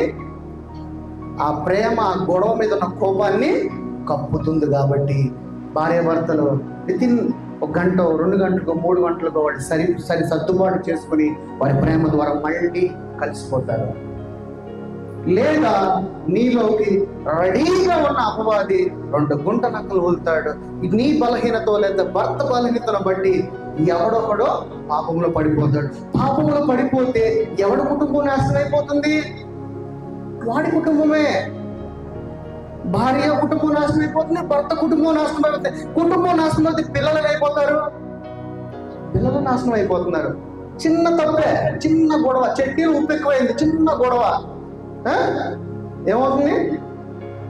పెద్ద తుఫాన్. ఇలాంటి ఎన్నో జరుగుతూ ఉంటాయి, జరగవు. సో అందుకనే నేను కొంచెం కోపిస్తే, కానీ నేను కోపం ఎక్కువ పెట్టుకోను. నేను వితిన్ 10 మినిట్స్ నేను రిలాక్స్ అయిపోతాను. మ్యాక్సిమం అంతకన్నా ఎక్కువ ఉండదు. అలాగా ఇక్కడ పెట్టుకోను, పగలాగా పెట్టుకోను, కక్షలాగా అసలు పెట్టుకోను. ఎవడైనా వాడు ఎంత నన్ను ఇబ్బంది పెట్టినా కానీ నేను, ఎందుకంటే వాక్యాన్ని నేను తెలుసుకున్నాను కాబట్టి. కోపం వస్తుంది, మనుషులం కాబట్టి అందరికీ వస్తుంది కోపం. కానీ ఆ కోపం దేవుడు ఏం చెప్తాడంటే, సాయంత్రం లోపే దాన్ని తొక్కేసేయాలి. లేకపోతే నీలోకి గుంటనకు వచ్చేస్తాడు, నీ కుటుంబాన్ని నాశనం చేసేస్తాడు, నీ పిల్లలు నాశనం అయిపోతారు. ఈ సమస్తము నీ యొక్క చక్రం అంతా ట్రబుల్లో పడిపోతుంది. కాబట్టి నువ్వు జాగ్రత్తగా ఉండాలి. అందుకనే కోపం ఎక్కడి వరకు ఉండాలంట? సాయంత్రం అస్తమించేలోకి ఉండాలి. లేదనుకుంటే అపవాది అనేవాడికి చోటు ఇవ్వమాకండి. లేదనుకుంటే అపవాది నీ జీవితంలోకి ప్రవేశించేస్తాడని దేవుని యొక్క లేఖనం సెలవిస్తున్నాడు. దాని తర్వాత సూర్యుడు మీ కోపం నుంచి ఉండకూడదు, అపవాది చోటు ఎప్పుడు దొంగిలు వాడు ఇక మీదట దొంగినక అక్కరగల వాడిని ఓకే వీలు కలుగు నిమిత్తము తన చేతులతో మంచి పని చేయించు కష్టపడవలెను, వినువారికి మేలు కలుగునట్లు అవసరమును బట్టి క్షేమాభివృద్ధికరమైన అనుకూలమైన వచనమే. ఏంటి అనుకూలమైన వచనము? దేవుడు నీ మీద ఉంచిన వాగ్దానములనే నువ్వు పలుకు గాని తర్వాత దుర్భాషగా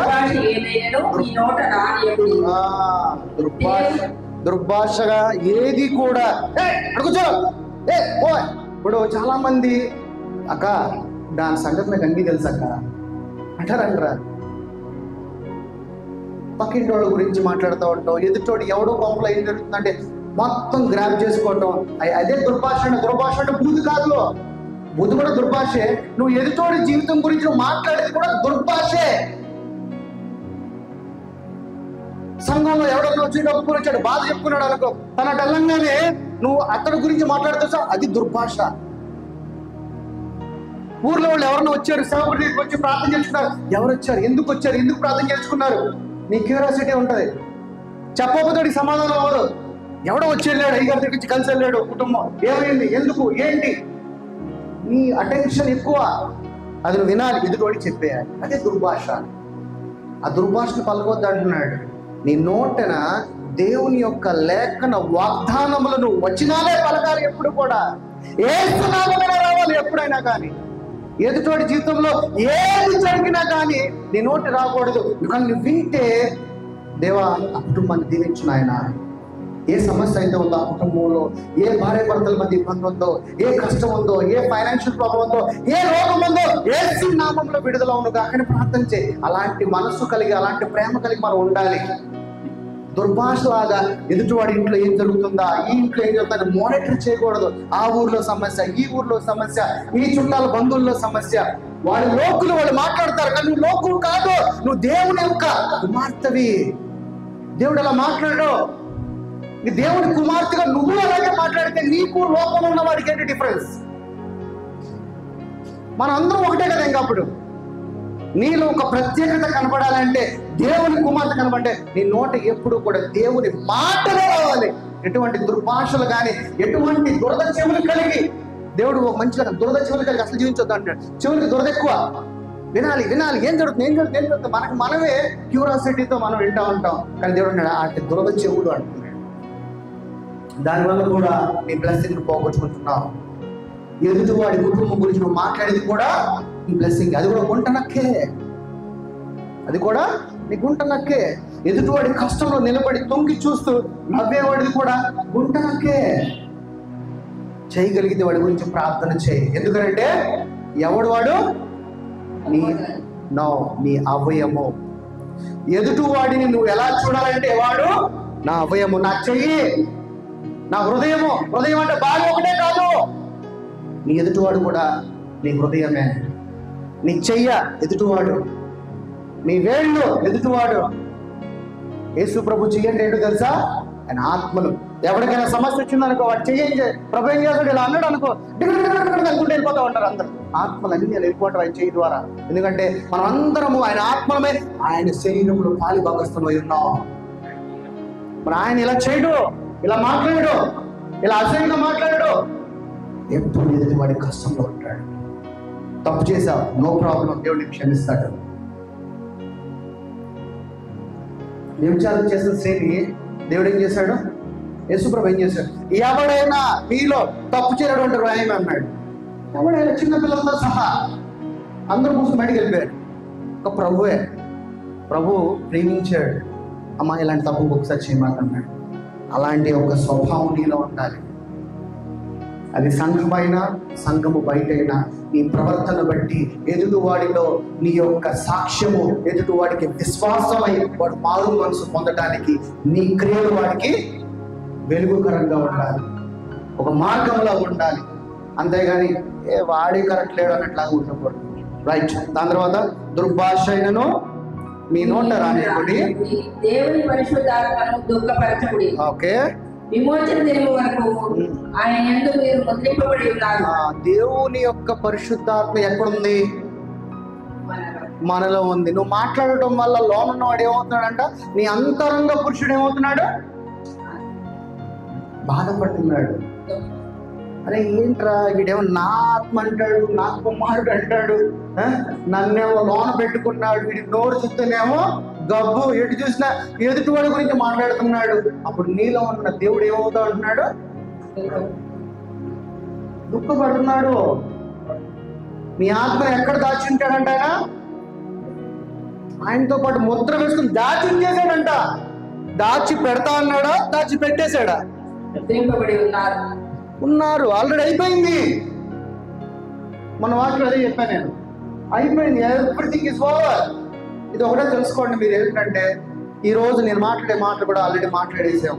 సింపుల్ లాజిక్. ఇప్పుడు ఈయన వీడియో షూట్ చేస్తున్నాడు కదా, ఆ వీడియో షూట్ మనకు టీవీలో ప్లే చేసాం అనుకో, ఈ రోజున జరుగుతుంది భూమి మీద అదే. ఏంటి?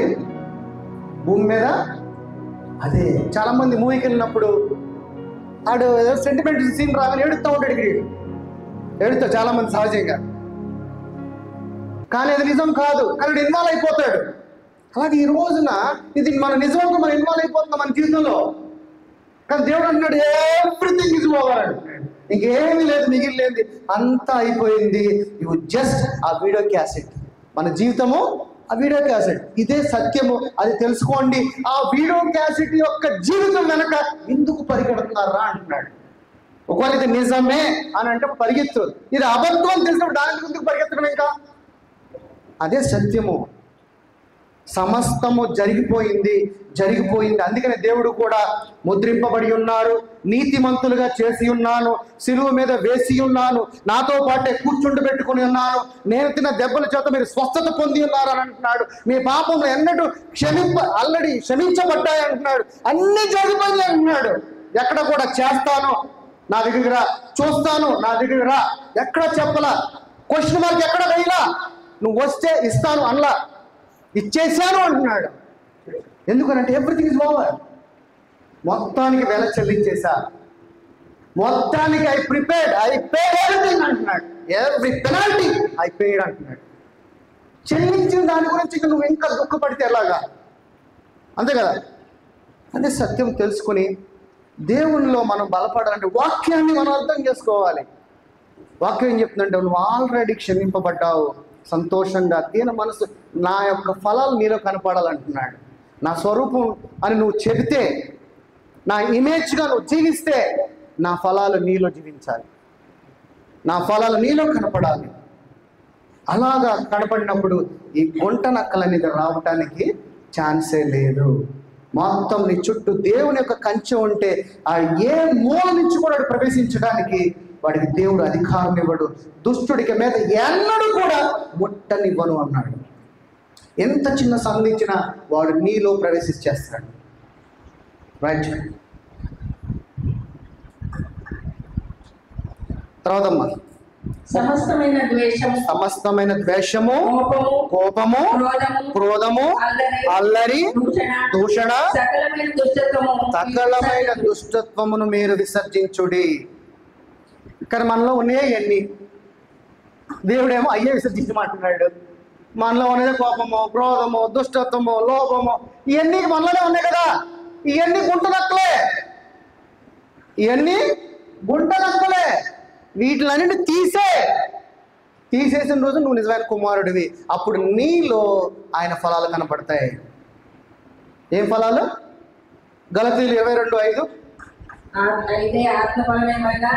చెప్పు. ప్రేమ, సంతోషము, సమాధానము, దీర్ఘశాంతము, దయాళుత్వము, మంచితనము, సాత్వికము, కరెక్ట్, ఆశా నిగ్రహం.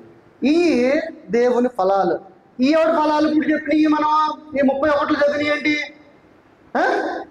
దుష్టుడి ఫలాలు. ఆ ఫలాలను తీసేసి నా ఫలాలను పెట్టుకో అంటున్నాడు. నువ్వు నా కుమారుడిగా జీవించిన రోజున ఇవి నీలో కనపడాలి. నీలో ఈ కోపము, దుష్టత్వము, అమాయకత్వము, లోభత్వము, మోసం చేయటము, అబద్ధం ఆడటము, అసూయ, ఇవి నీలో ఉండకూడదు. దుర్భాష నీలో ఉండకూడదు. నీలో నాకు కనపడాల్సిన ఫలములు ఇవి. కానీ మనలో ఇప్పటికీ అందరూ పరీక్షించుకోండి, నిజంగా ఈ ఫలాలు ఉన్నాయా, ఈ దేవుని ఫలాలు కనపడుతున్నాయా, దుష్టుడి ఫలాలు కనపడుతున్నాయా అని. చాలా మందిలో దుష్టుడి ఫలాలే కనపడతాయి. దుష్టుడి ఫలాలు కనపడినప్పుడు నీకు ఆశీర్వాదం ఎక్కడి నుంచి వస్తుంది? ఎక్కడి నుంచి నువ్వు పొందుకుంటే ఆశీర్వాదాన్ని పొందుకోవాలంటే నీ జీవితంలో, నీ భర్తలో, నీ కూతురులో, నీ యొక్క అత్తగారులో, నీ మామగారులో, నీ యొక్క తల్లిలో, నీ పిల్లలో మార్పాటు జరగాలంటే దుష్టుడి ఫలాలను తీసేయి. ఇది నా తండ్రికి ఇష్టం లేదు, నా ప్రభువుకి ఇష్టం లేదు. చాలా మంది భార్యలు నా భర్తకి ఇష్టం లేదు చీర కట్టుకోరు. ఆ కలర్ కొనుక్కోవాలంటే ఇది నా భర్తకి ఇష్టం లేదు కట్టుకోరా? ఇష్టం లేదు కట్టుకుంటారా? చాలా మంది భర్త అభిరుచులను బట్టి భార్య నడుచుకుంటుంది. ఎవరి అభిరుచులను బట్టి? భర్తకి ఇష్టమైన కలరు, భర్తకి ఏ రకమైన కూర అంటే ఇష్టమో, ఎలాగో వండితే ఇష్టం అని చెప్పి తన అభిరుచుల్ని తను స్వాస్థ్యం చేసుకుని భర్తకి ఆ ఫలాన్ని ఇస్తుందా కదా? అలాగే ప్రభువును బట్టి నీ నుంచి ఆ ఫలాలను ప్రభువుకి ఇవ్వాలి.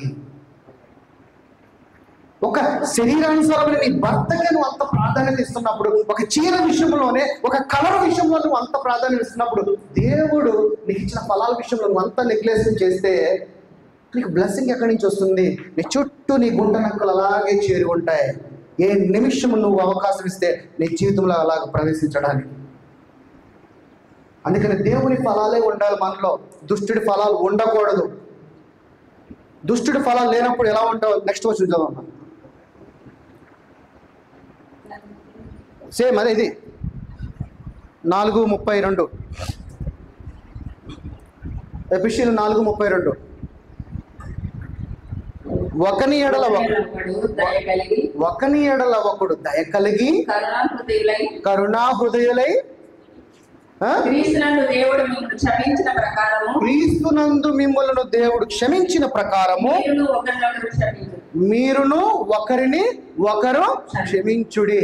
ఎప్పుడు కూడా క్షమాపణ కలిగి ఉండాలి. ఎలాంటి కలిగి ఉండాలి? క్షమాపణ. ఓకే, నీ భర్త తప్పు చేశాడా? Okay, right, no problem. Okay, నేను క్షమిస్తున్నా. ఎందుకంటే నీలో ప్రేమ ఉంటేనే అతన్ని క్షమించగలవు. అలాగే నీ భర్తకు కూడా నీలో ప్రేమ ఉంటేనే నీ భార్యను క్షమించగలవు. ఇంకా ఈరోజు ఇంకా ఎవరైతే ప్రేమ కలిగి లేనేదో ఉన్నారో వాళ్ళందరూ సిద్ధపాటు కలగండి, కలగండి, కలగండి. అలాగే న్యాయాధిపతులు కాదు, 2 కొరింథీయులు 7:1. 2 కొరింథీయులు 7:1. 2 కొరింథీయులు 7:1. ప్రియులారా, మాట్లాడుతున్నాడు ఇక్కడ, ఎంత గొప్పగా మాట్లాడుతున్నాడు. ప్రియులారా, మనకు ఈ వాగ్దానములు ఉన్నది కనుక దేవుని భయముతో పరిశుద్ధతను సంపూర్తి చేసుకొనుచు శరీరమునకు ఆత్మకు కలిగిన సమస్త కల్ముషము నుండి మనలను పవిత్రులనుగా చేసుకుందాము. శరీరము ద్వారా ఏమొస్తుందంట? అపవిత్రత వస్తుంది. కాబట్టి నీలోని ఆత్మ ద్వారా ఏం చేసుకోవాలంట? మనము పవిత్రులుగా చేసుకోవాలి. దేవుని యొక్క వాగ్దానం మనకు ఉన్నది కాబట్టి దేని విషయంలో కూడా అపవిత్రత విషయంలో భయపడవద్దు అంటున్నాడు. ఒకవేళ ఏదైనా తప్పు జరిగింది, ఒక భార్య భర్తల మధ్య తప్పు జరిగింది అనుకో, దేవుని యొక్క దగ్గర యథార్థ కలిగి, ప్రభువా నేను తప్పు చేశాను నా భార్య విషయంలో, ప్రభువా నా భర్త విషయంలో తప్పు చేశాను అన్నప్పుడు నువ్వు అడిగిన లేఖనముల ద్వారా, నీ నోటి ద్వారా పలికిన వాగ్దానం ద్వారా దేవుడు అంటాడంటే నీ పరిశుద్ధతని, అపవిత్రత తీసేస్తుందంట. దేని విషయంలో భయపడాల్సిన అవసరం లేదు. దేవుడు క్షమించేవాడే ఉన్నాడు, నిన్ను దీవించేవాడు ఉన్నాడు, నిన్ను బలపరిచేవాడే ఉన్నాడు. అందుకనే మన దేని విషయంలో కూడా నేను తప్పు చేశాను చాలా మంది అనుకుంటా ఉంటారు. తప్పు చేయడం నువ్వు బతుకుంటే కదా అసలు ముందు, అవునా? బతికేలేనప్పుడు తప్పలే చేస్తాం. గ్రహించు, అపవాది నీ పక్కనే ఉంటాడు. లేదు, నువ్వు తప్పు చేసావు చెప్తా ఉంటాడు. పోరా, నేను ఆల్రెడీ నీతిమంతుడిని, నా దేవుడు నా గురించి వెల చెల్లించేశాడు, ఇక మీద ఎన్నడూ కూడా నా పాపాలు జ్ఞాపకం చేసుకో అన్నాడు. ఆయన ప్రేమతో నా పాపాలన్నింటినీ కప్పేశాడు, తుడిచివేసేసాడంట, అడ్డుపడిన తీసివేసేసాడంట. ప్రభుకి నీకు మధ్యలో ఉన్న పాపాలని. ఇదే నీ దాని గురించి ఇంత రైట్. కీర్తన గ్రంథము 51:10.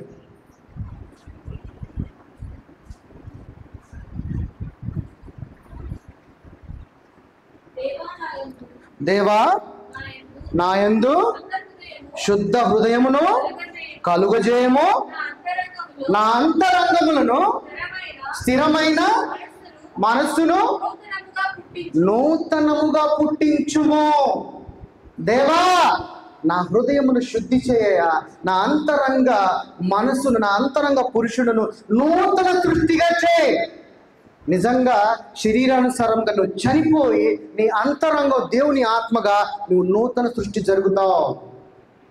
బయట కనపడడానికి నీ శరీరం కనపడుతుంది, కానీ అసలు నిజమైన జీవము నీ అంతరంగ పురుషుడు. ఆ అంతరంగ పురుషుడినే నూతన సృష్టి చేయి అంటున్నాడు. ఈ షెడ్ గొప్పదా? ఈ షెడ్లో కూర్చున్న మనం గొప్పవాళ్ళమ్మా. మనలోని అంతరంగ పురుషుడు గొప్పవాడు. మన శరీరము మట్టిలోకి వెళ్ళిపోతుంది. మన నుంచి వచ్చాం, మనలోకి వెళ్ళిపోతుంది. దేవుడు మనలో పెట్టిన బంగారాన్ని తీసేసినట్టుగా నీ జీవాన్ని దేవుడు తీసేస్తాడు తప్ప ఈ శరీరము దేనికి కూడా నిష్ప్రయోజనమని యోహాను 6:63 చెప్తున్నాడు. నూతన సృష్టి జరగాలి, మారు మనసు. మొన్న కూడా అదే చెప్పా, రూపాంతరము చెందాల్సిందే. సంఘానికి వస్తే నువ్వు ఉదక స్నానము ద్వారా రూపాంతరము, మారు మనసు, పశ్చాత్తాపము జరుగుతూ నిన్ను నీవు అపవిత్రత నుంచి పరిశుద్ధపరుచుకోవాల్సిందే. దేవుని యొక్క పరిశుద్ధత ద్వారా, దేవుని యొక్క వాక్యము ద్వారా, వాక్యము చెవి ద్వారా వింటున్నావు కాబట్టి, వినుట ద్వారా విశ్వాసం పొందుకుంటావు కాబట్టి, ఆ విశ్వాసమైన వాక్యము నిన్ను మారు మనసు పొందుకునేలాగా చేస్తుంది. వచ్చాం, వినాం, వెళ్ళాం కాదు. వాక్యము వింటే మారు మనసు పొందాల్సిందే. నీలో కంపల్సరిగా చేంజ్ కనపడాల్సిందే. అదే నువ్వు దేవుడికి చూపించే నీ యొక్క మంచి క్రియలు. నోటితో 10 సార్లు 100 సార్లు పలికితే కాదు, నువ్వు పలికేది నీ చేతుల ద్వారా కనపడాలి. ఎందుకంటే నీ చేతులు అంటే నీ ఎదుటివారు, నీ కళ్ళు అంటే ఎదుటివారు, నీ హృదయము ఎదుటివారు, నువ్వు కాదు. రైట్. దాని తర్వాత కీర్తనలు 122, 120 కీర్తనలు 2వ వచనము.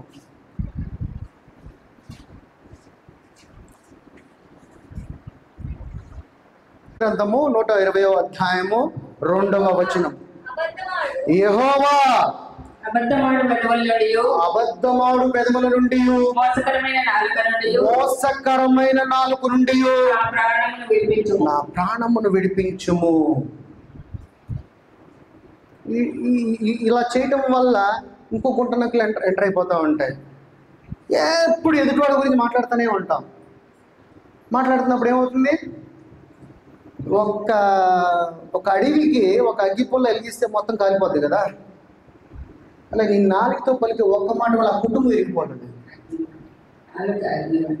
విరిగిపోద్దా లేదా? ఎక్కడుందా వచ్చిన? యాకోబు 4:6 అనుకుంటా. సరే, యాకోబు 4:6 అనుకుంటా. 3:6 4:6? ఓకే, చదవమ్మా. 3:6. నాలుకయే అగ్ని అయి, నాలుక మన అవయములలో ఉంచబడిన పాప ప్రపంచమై సర్వ శరీరమునకు మాలిన్యము కళంకమును కలుగజేయును. ప్రకృతి చక్రమునకు చిచ్చు పెట్టును. అది నరకము చేత చిచ్చు పెట్టబడును. నీ నాలుగు ఎంత పని చేస్తుంది చూడండి. నీ ప్రకృతి చక్రమైన నీ జీవితాన్నే చిచ్చు పెట్టి నాశనం చేసేస్తాడు వాడు. ఒక్క నాలుక. ఇక దీని గురించి కూడా మనం ప్రార్థన చేయాలి అని దేవుడు అంటున్నాడు. అయ్యా, నా పెదవులను, నా నాలుకని కాపాడయ్యా. ఈ యొక్క అబద్ధాల నుంచి, చెడుగా మాట్లాడే మాటల నుంచి నన్ను, నా ప్రాణాన్ని విడిపించాయా, సహాయం దయచేయి అంటే ఇలా చేసుకోకపోవడం వల్ల కూడా ఒక బ్లెస్సింగ్ని పోగొట్టుకుంటావా లేదా? మనం చేసే ఈ ప్రార్థన గంట సేపు ఏం చేసుకుంటామని అంటారు. నీ ప్రార్థన చేసుకోవాల్సింది ఇలాగే, నీ హృదయాన్ని బాగు చేయి ప్రభువా, నా హృదయాన్ని బాగు చేయి, నా నాలుకను బాగు చేయి ప్రభువా, నాకు మంచి కనుదృష్టిని దయచేయి. నా సంఘంలో ఏ సహోదరినైనా కానీ సహోదరిగానే చూడాలి, కానీ చెడు స్వభావంతో నేను చూడకూడదు. అయినా నా చుట్టూ ఉన్న నా వ్యక్తులు ఎవరిని కూడా చెడు స్వభావంతో చూడకూడదు అని ఆడవారు మగవారు ఆడవారిని, అలాగే నా చేతులు ఇచ్చిన ప్రభువా, ఈ దేహము నీ నిమిత్తమే పనిచేయాలి ప్రభువా. ఎటువంటి నా అంతరంగ పురుషుడు అపవిత్రం కాకూడదు ప్రభువా. నాలో ఉన్న అంతరంగ పురుషుడు ఎప్పుడు శుద్ధత కలిగి, పరిశుద్ధత కలిగి ఉండాలయా. ఇలాగా ఒక్కటి నువ్వు ప్రార్థన చేస్తున్నప్పుడు దేవుని యొక్క ఫలాలు నీలో ఊటలాగా ఊవి అభివృద్ధి చెందుతాయి. నువ్వు బ్లెస్సింగ్ అడిగి ఎట్లాగా? ఇప్పుడు అన్నం ఉంది, కూర కావాలి కదా. ఉత్త అన్నం తింటావడన్నా, ఎవడ తిన్నా, ఏదో కలుపుకోవాలి కదా.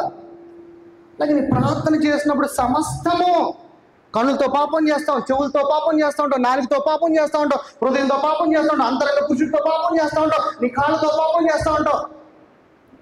మీరు అనుకోవచ్చు, మరి మన పాపములన్నీ క్షమించబడ్డాయి కదా. ఎస్, క్షమించబడ్డాయి. నేను అందుకే పాపం గురించి మాట్లాడట్లా. అయ్యా, ఈ చెడు మార్గాలన్నింటినీ తీసివేయ్యా. నా ఆత్మ నేను రక్షించుకోగలిగేలాగా రక్షణ దయచేయి. మళ్ళీ నేను పాపంలో పడిపోకుండా ఉండగలిగిన శక్తిని దయచేయి. నా ఆత్మతో నిన్ను ఆరాధించాలి ప్రభువా, నా ఆత్మతో నిన్ను స్మరించాలి ప్రభువా అని నీ ప్రార్థనలో నువ్వు నీ శరీరంలో ఉన్న వాటన్నిటి గురించి నువ్వు ప్రార్థన చేస్తూనే ఉండాలి. అప్పుడు నీకు తెలియకుండా 1 hour అయిపోతుంది ప్రార్థన. నీ చుట్టుపక్కల ఉన్న నీ చేతులు, నీ కళ్ళు, నీ హృదయాలు, నీ సంఘము, నీ చుట్టుపక్కల ఉన్న వాతావరణం, నీ స్నేహితులు, నీ కుటుంబీకులు, నీ అన్నదమ్ములు, నీ అక్క చెల్లెలు, అత్తమావులు, తల్లిదండ్రులు, వీళ్ళందరి గురించి ప్రార్థన చేయి. 1 hour నీకే తెలియదు.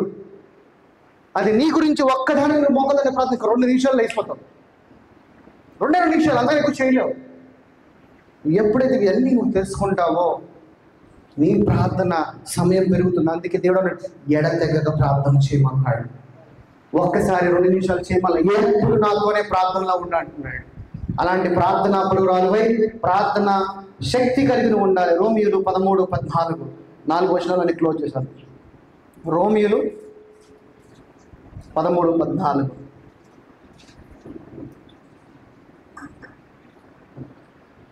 మెట్టుకు యేసు క్రీస్తును ధరించుకుని వారివై శరీరేచ్ఛలను నెరవేర్చబడుటకు శరీరము విషయమై ఆలోచన చేసుకోవాలి. ఏ విషయాలు మనం ప్రభువాత్మను ధరించుకుని శరీర విషయాలు చేయటానికి శరీరంలాగా ఆలోచన చేసుకోమాక అంటున్నాడు. ఎందుకనంటే నువ్వు ఆత్మగా ఆయన ధరించుకున్నప్పుడు నా శరీరము నథింగ్, ఏమి లేదు ఇక్కడ. ప్రభువా నా ఆత్మని నేను భద్రం చేసుకోవాలంటే నాకు రక్షణ కలుగుచే. ప్రభువా నీ వాక్యముతో నన్ను ఎప్పుడు ఆవరించి నాకు కావలిగా నా ముందు, నా వెనక, నా చుట్టూ కావరించుండయా. నా కుటుంబాన్ని కాపాడయ్యా. నా జీవితంలో ఎటువంటి గుంటనక్కలు రాకూడదయ్యా. నా పిల్లలు లోకంలో పడిపోకూడదయ్యా. నా భర్త లోకంలో పడిపోకూడదయ్యా. నాకు ఇంకా తెలివిని దయచేయ్యా. నేను ఇంకా నా ఇంటిని నేను సరైన సక్రమంగా నా కుటుంబాన్ని నిలబెట్టాలంటే ఒక జ్ఞానం నాకు దయచేయ్యా. నా భర్త తెచ్చే సమృద్ధిలో జాగ్రత్తగా వాడవలసిన జ్ఞానము దయచేయ. అదే గుణవంత భార్యకు ఉండవలసిన లక్షణములు. గుణవంత భార్యకు ఉండవలసిన లక్షణములు ఇవన్నీ. ఇలాంటి ప్రార్థన నీలో ఉండాలి. అంతేగాని శరీరం గురించి అలాగే భర్త కూడా అలాగే ప్రార్థన చేసుకోవాలి. ప్రభువా నా భార్య దీవించు, నా పిల్లల్ని దీవించు, నా కుటుంబాన్ని దీవించు, నా సమృద్ధిని దీవించు, నేను వెళ్ళే మార్గాలను దీవించు, నా తోటి ఉన్న నా పనులందరినీ దీవించు. ఇలా ప్రార్థన చేసుకున్నప్పుడు. అంతేగాని శరీరం కొరకు చేసే ప్రార్థన చేసుకోవద్దురా బాబు అంటున్నాడు. ఎప్పుడు నన్ను ముందు పెట్టి అసలు చేయమాకండి అంటున్నాడు. అదే చెప్తుంది. నన్ను ధరించుకున్నా అంటున్నావు, మళ్ళీ నేను చెప్పింది నేను అనుకోండి ఇంకో దాన్ని అడుగుతున్నారు ఆయన అసలు అది తీసి నీ నుంచి అంటున్నాడు. అర్థమవుతున్న వాక్యము? అర్థమైన వాళ్ళు హల్లెలూయా చెప్పండి 7 times. హల్లెలూయా, హల్లెలూయా, హల్లెలూయా, హల్లెలూయా, హల్లెలూయా, హల్లెలూయా, హల్లెలూయా. వాక్యం వింటున్నాం అంటే అటెన్షన్ ఉండాలి. ఎక్కడైనా ఏదైనా పేపర్ మీద సైన్ పెట్టమంటే అటెన్షన్ ఇస్తావా ఇవ్వ? అమ్మో ఇది ఏం పేపరో ఏంటో. ఎవడన్నా వచ్చి నీ కొడుకే ముసలాం అయిపోయిందా ఇక్కడ సైన్ పెట్టమ్మనంటే ఏం పేపర్ రా, ఏంటి, ఎందుకు, ఏ పత్రం, ఏంటి అని అడుగుతావు లేదా? నీ కాన్షియస్ బాగా పనిచేస్తుంది అందరిది. ఇక్కడ ఉన్నప్పుడు కూడా అదే కాన్షియస్తో ఉండాలి మనం. వాక్యం వింటున్నాం అంటే వాక్యము 2 వైపుల పదునుందంట. వాక్యానికి ఎటుకు నరికినా కానీ తెగిపోదు. అలాంటి వాక్యం వింటున్నావు. ఈరోజు వాక్యం వింటున్నావు అంటే నువ్వు చాలా అదృష్టవంతుడివి. ఇదే పెద్ద కృప, ఇదే బ్లెస్సింగ్. లోకంలో ఉన్నారు వాళ్ళకి తెలియదు.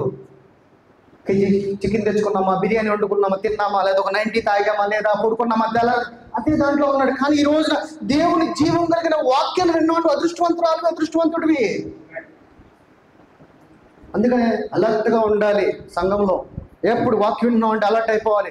ప్రేయర్ చేస్తున్నాడు, కొంతమంది ప్రేయర్ చేస్తున్నాను అనగానే చాలామంది మన నేషనల్ యాంథమ్ మనం పాడేటప్పుడు ఎక్కడున్నా కానీ ఒక పొజిషన్కి వచ్చేస్తాం రా. దేవుని యొక్క ప్రార్థన కానీ ఎందుకు రాలేము? అక్కడ మనం ప్రార్థన చేస్తున్నాడు ఇంకా ఆడ చేసుకుంటాం లేదు. జనరల్గా ఎక్కడ ప్రార్థన జరుగుతుందో నీలో అటెన్షన్ వచ్చేయాలి. ఆ ప్రార్థనలు ఏకీభవించాలి. ఏంటి? ఏకీభవించాలి. దైవజనుడు చెప్పే ఆమెన్లో కనుక నువ్వు పాలు పొందుకున్నావు అనుకో, నీకు తెలియకుండా ఆ బ్లెస్సింగ్ నీ మీదకి వస్తుంది. నాకు ఎందుకులే అని అక్కడ అనుకోవచ్చు. నా గురించి కాదు, ఆ సహోదరి గురించి చేస్తున్నారు కదా, నాకేంటి అనుకోవచ్చు. నువ్వు ఆ ఆమెన్లో కనుక ఏకీభవిస్తే ఆ ప్రార్థన నీకు కూడా అప్లికేబుల్ అవుతుంది. నీకు తెలియకుండా నువ్వు దేవుని యొక్క ఫలాలు పొందుకుంటున్నావు. నువ్వు కనుక మిస్ చేసుకుంటే ఆ ఫలాలు మిస్ అవుతున్నావు. ఒక జాతీయ గీతానికి నువ్వు అంత అటెన్షన్ ఇచ్చినప్పుడు అరే నేను జీవింపజేసిన ఆత్మకి ఎంత అటెన్షన్ ఇవ్వాలి. అందుకే లోకం వైపు చూడమాకు. లోకం అనేది లోక మర్యాదలకి రెస్పెక్ట్ అంతే. ఎందుకంటే ఇక్కడ ఉన్న మనకు చట్టం కింద ఉన్నాం కాబట్టి. అందుకనే కైజరువి నాయన నాకు అన్నాడు దేవుడు. వాడికి ఇవ్వద్దని చెప్పనా, వాడికి ఇచ్చేయండి అన్నాడు. నాకు ఇవ్వండి అన్నాడు. అలాగే ఇక్కడ ఉన్న వాటికి ఎంత అటెన్షన్ ఇవ్వాలో అంత అటెన్షన్ ఇవ్వండి. వీటికన్నా గొప్పది నాది కాబట్టి ముందు అటెన్షన్ నాకు ఇవ్వండి అంటున్నాడు. ఇది మనలో ఉండాలి, గ్రహింపు, తెలుసుకోవాలి, అర్థం చేసుకోవాలి వాక్యాన్ని. రైట్. గలతీలు 5:16 ఇంకా 3 వచనాల్లోనే క్లోజ్ చేద్దాం. 5:16 గలతీలు 5:16 గలాటియన్స్ 5:16 నేను చెప్పినదేమనగా ఆత్మానుసారముగా నడుచుకునుడి, అప్పుడు మీరు శరీర ఇచ్చను నెరవేర్చరు. ఎలా నడుచుకోమంటున్నాడు? ఆత్మతో. నువ్వు గనక ఆత్మలో గనక నడిచినప్పుడు ఏ గుంట నక్కకి ప్రవేశించే అవకాశము నువ్వు ఇవ్వవు. ఎందుకంటే నీ శరీరం అనేది నా దగ్గర లేదు. నేను దేవుని ఆత్మ జీవిస్తున్నప్పుడు నాకు ఇంకా ఆత్మతో నా శరీరంతో నాకు పని లేదు. శరీరం ఉంటేనే గుంట నక్క ఉంటుంది. శరీరం ఉంటేనే గుంట నక్క ఉంటుంది. ఎందుకంటే నీ శరీరము బలహీనము, నీ ఆత్మ బలమైనది. నీ ఆత్మ ఎంత బలమైందంటే ఈవెన్ అపవాదిని ఎదిరించగల శక్తి నీలో ఉన్నది. అందుకనే దుష్టుడు నీ ఆత్మను ముట్టడు. బలహీనమైన నీ శరీరాన్ని ముడతాడు. ఎందుకంటే నీ శరీరం ఏం చేయలేదు, బలహీనం. కానీ నీ ఆత్మ సూపర్ఫుల్. ఎందుకంటే దేవుని ఆత్మైన ఉన్నావు కాబట్టి. దేవుని ఆత్మగా నీవు జీవించిన రోజు అందుకే దేవుడు అంటాడంటే దుష్టుడిని నిన్ను ముట్టనివ్వను అంటాడు. ఎందుకంటే యు ఆర్ మైన్, నువ్వు నా స్వరూపము, నా ఆత్మని నీలో పెట్టి ఉన్నాను కాబట్టి ఆడు నిన్ను ముట్టడు అంటున్నాడు. నువ్వు శరీరానుసారంగా జీవిస్తూ నడుచుకున్నట్లయితే నేను ఈజీగా అపవాది పడేస్తాడు. ఎందుకంటే నీ శరీరం బలహీనం, ఏమి చేయలేదు. నీ ఆత్మ బలమైన. అందుకే అక్కడ ఏమంటాడంటే ఆత్మానుసారముగా నడుచుకున్నాడు, కానీ అప్పుడు నీ శరీర ఇచ్చలను నెరవేర్చరు అంటున్నాడు. అదవుతున్న శరీరానికి ఆత్మకున్న డిఫరెన్స్. ఆత్మలో ఉంటే ఎవడో కూడా నిన్ను ముట్టలేడు. ఒకవేళ నిన్ను ఎవడన్నా ఇలా కొట్టినా కానీ ఆ చెయ్యి అలా దాటి వెళ్ళిపోద్ది, కానీ ఆ చెయ్యి నీకు దెబ్బ తగలనివాడు దేవుడు. అర్థమవుతుందా? దుష్టుడు వచ్చి నేను ఎంత ముట్టాలని ట్రై చేసినా కానీ ఆడు నీ శరీరం వరకే. 1వ గేటు 2వ గేటు అనుకోండి, ఆడు 1వ గేటు దగ్గరకు వస్తాడు, నీ శరీరం దాకే వస్తాడు. ఇంకా లోనికి ప్రవేశించడానికి వాడికి అధికారం లేదు. ఎందుకంటే అది దేవుని ఆత్మ. దేవుని ఆత్మను ముట్టడానికి అధికారం ఇవ్వడు. కానీ నువ్వు శరీరం దగ్గర అయిపోయిన 1వ గేటు దగ్గర నువ్వు ఉన్నాను, ఆడు ఈజీగా నేను ముట్టేస్తాడు. ఆడు ఈజీగా నిన్ను పడగొట్టేస్తాడు. నీ విశ్వాసాన్ని పడగొట్టేస్తాడు, నీ రక్షణని పడగొట్టేస్తాడు, నీ పరిశుద్ధతని పడగొట్టేస్తాడు, నిన్ను అపవిత్రాలుగా చేసేస్తాడు, నీ రక్షణ లేకుండా చేసేస్తాడు. నేను బలహీన ఘటముగా నీలో రోగం పెట్టేసి ఇదిగో 4 రోజుల్లో చచ్చిపోతావు, క్యాన్సర్ అంటాడు. అంతే, అయిపోయింది. ఆ దిగులు పడిపోయా, ఓరి బాబు నా క్యాన్సర్ వచ్చేసిందిరా నాయన, ఇంక నేను ఎట్లా బతకాలరా బాబు, నా పిల్లలేంటి, నా కుటుంబం ఏంటి అని ఇక నువ్వు దిగాలు ఎందుకంటే నీ శరీరం బలహీనం కాబట్టి. అదే నువ్వు ఆత్మకే పోరా ఏస్తున్నామంలో అక్కడ బయటకు క్షణంలో బయటకు వెళ్ళిపోతాడు. నీలో ఉన్న ప్రతి రోగము దురాత్మే, తెలుసుకోండి మీరు. నీలో ఉన్న ప్రతి రోగం, అది ఎయిడ్స్ అయినా, క్యాన్సర్ అయినా, కార్డియాక్ ఏదైనా కానీ దేవుడు అన్నాడు దురాత్మ అంటున్నాడు. నా వాక్యము తినో, నేను జీవమై నీ రక్తాన్ని పుట్టిస్తానంటున్నాడు. మూలుగులోకి వెళ్ళి కొత్త జీవాన్ని ఇస్తాను, నేను దీర్ఘాయుష్మంతుడిగా జీవిస్తాను అంటున్నాడు. బలహీనంగా శరీరంలో ఉంటే నీ యొక్క కష్టానికి సోలిపోతావు, నీ యొక్క బాధలకు సోలిపోతావు. నిన్ను వాడు ఇంకా బలహీనం తొక్కుతూ ఉంటాడు. నీ పిల్లలు ఏడిస్తే మీకు ఇష్టమా? బాధపడతారా? బాధపడరా? నీ కూతురే నీ ఎదురుగా ఏడుస్తున్నా అనుకో, మా ఎందుకు ఏడుస్తున్నావు? బాధపడవా? మరి నీ తండ్రి నువ్వు ఏడిస్తే బాధపడతాడా? బాధపడతాడు.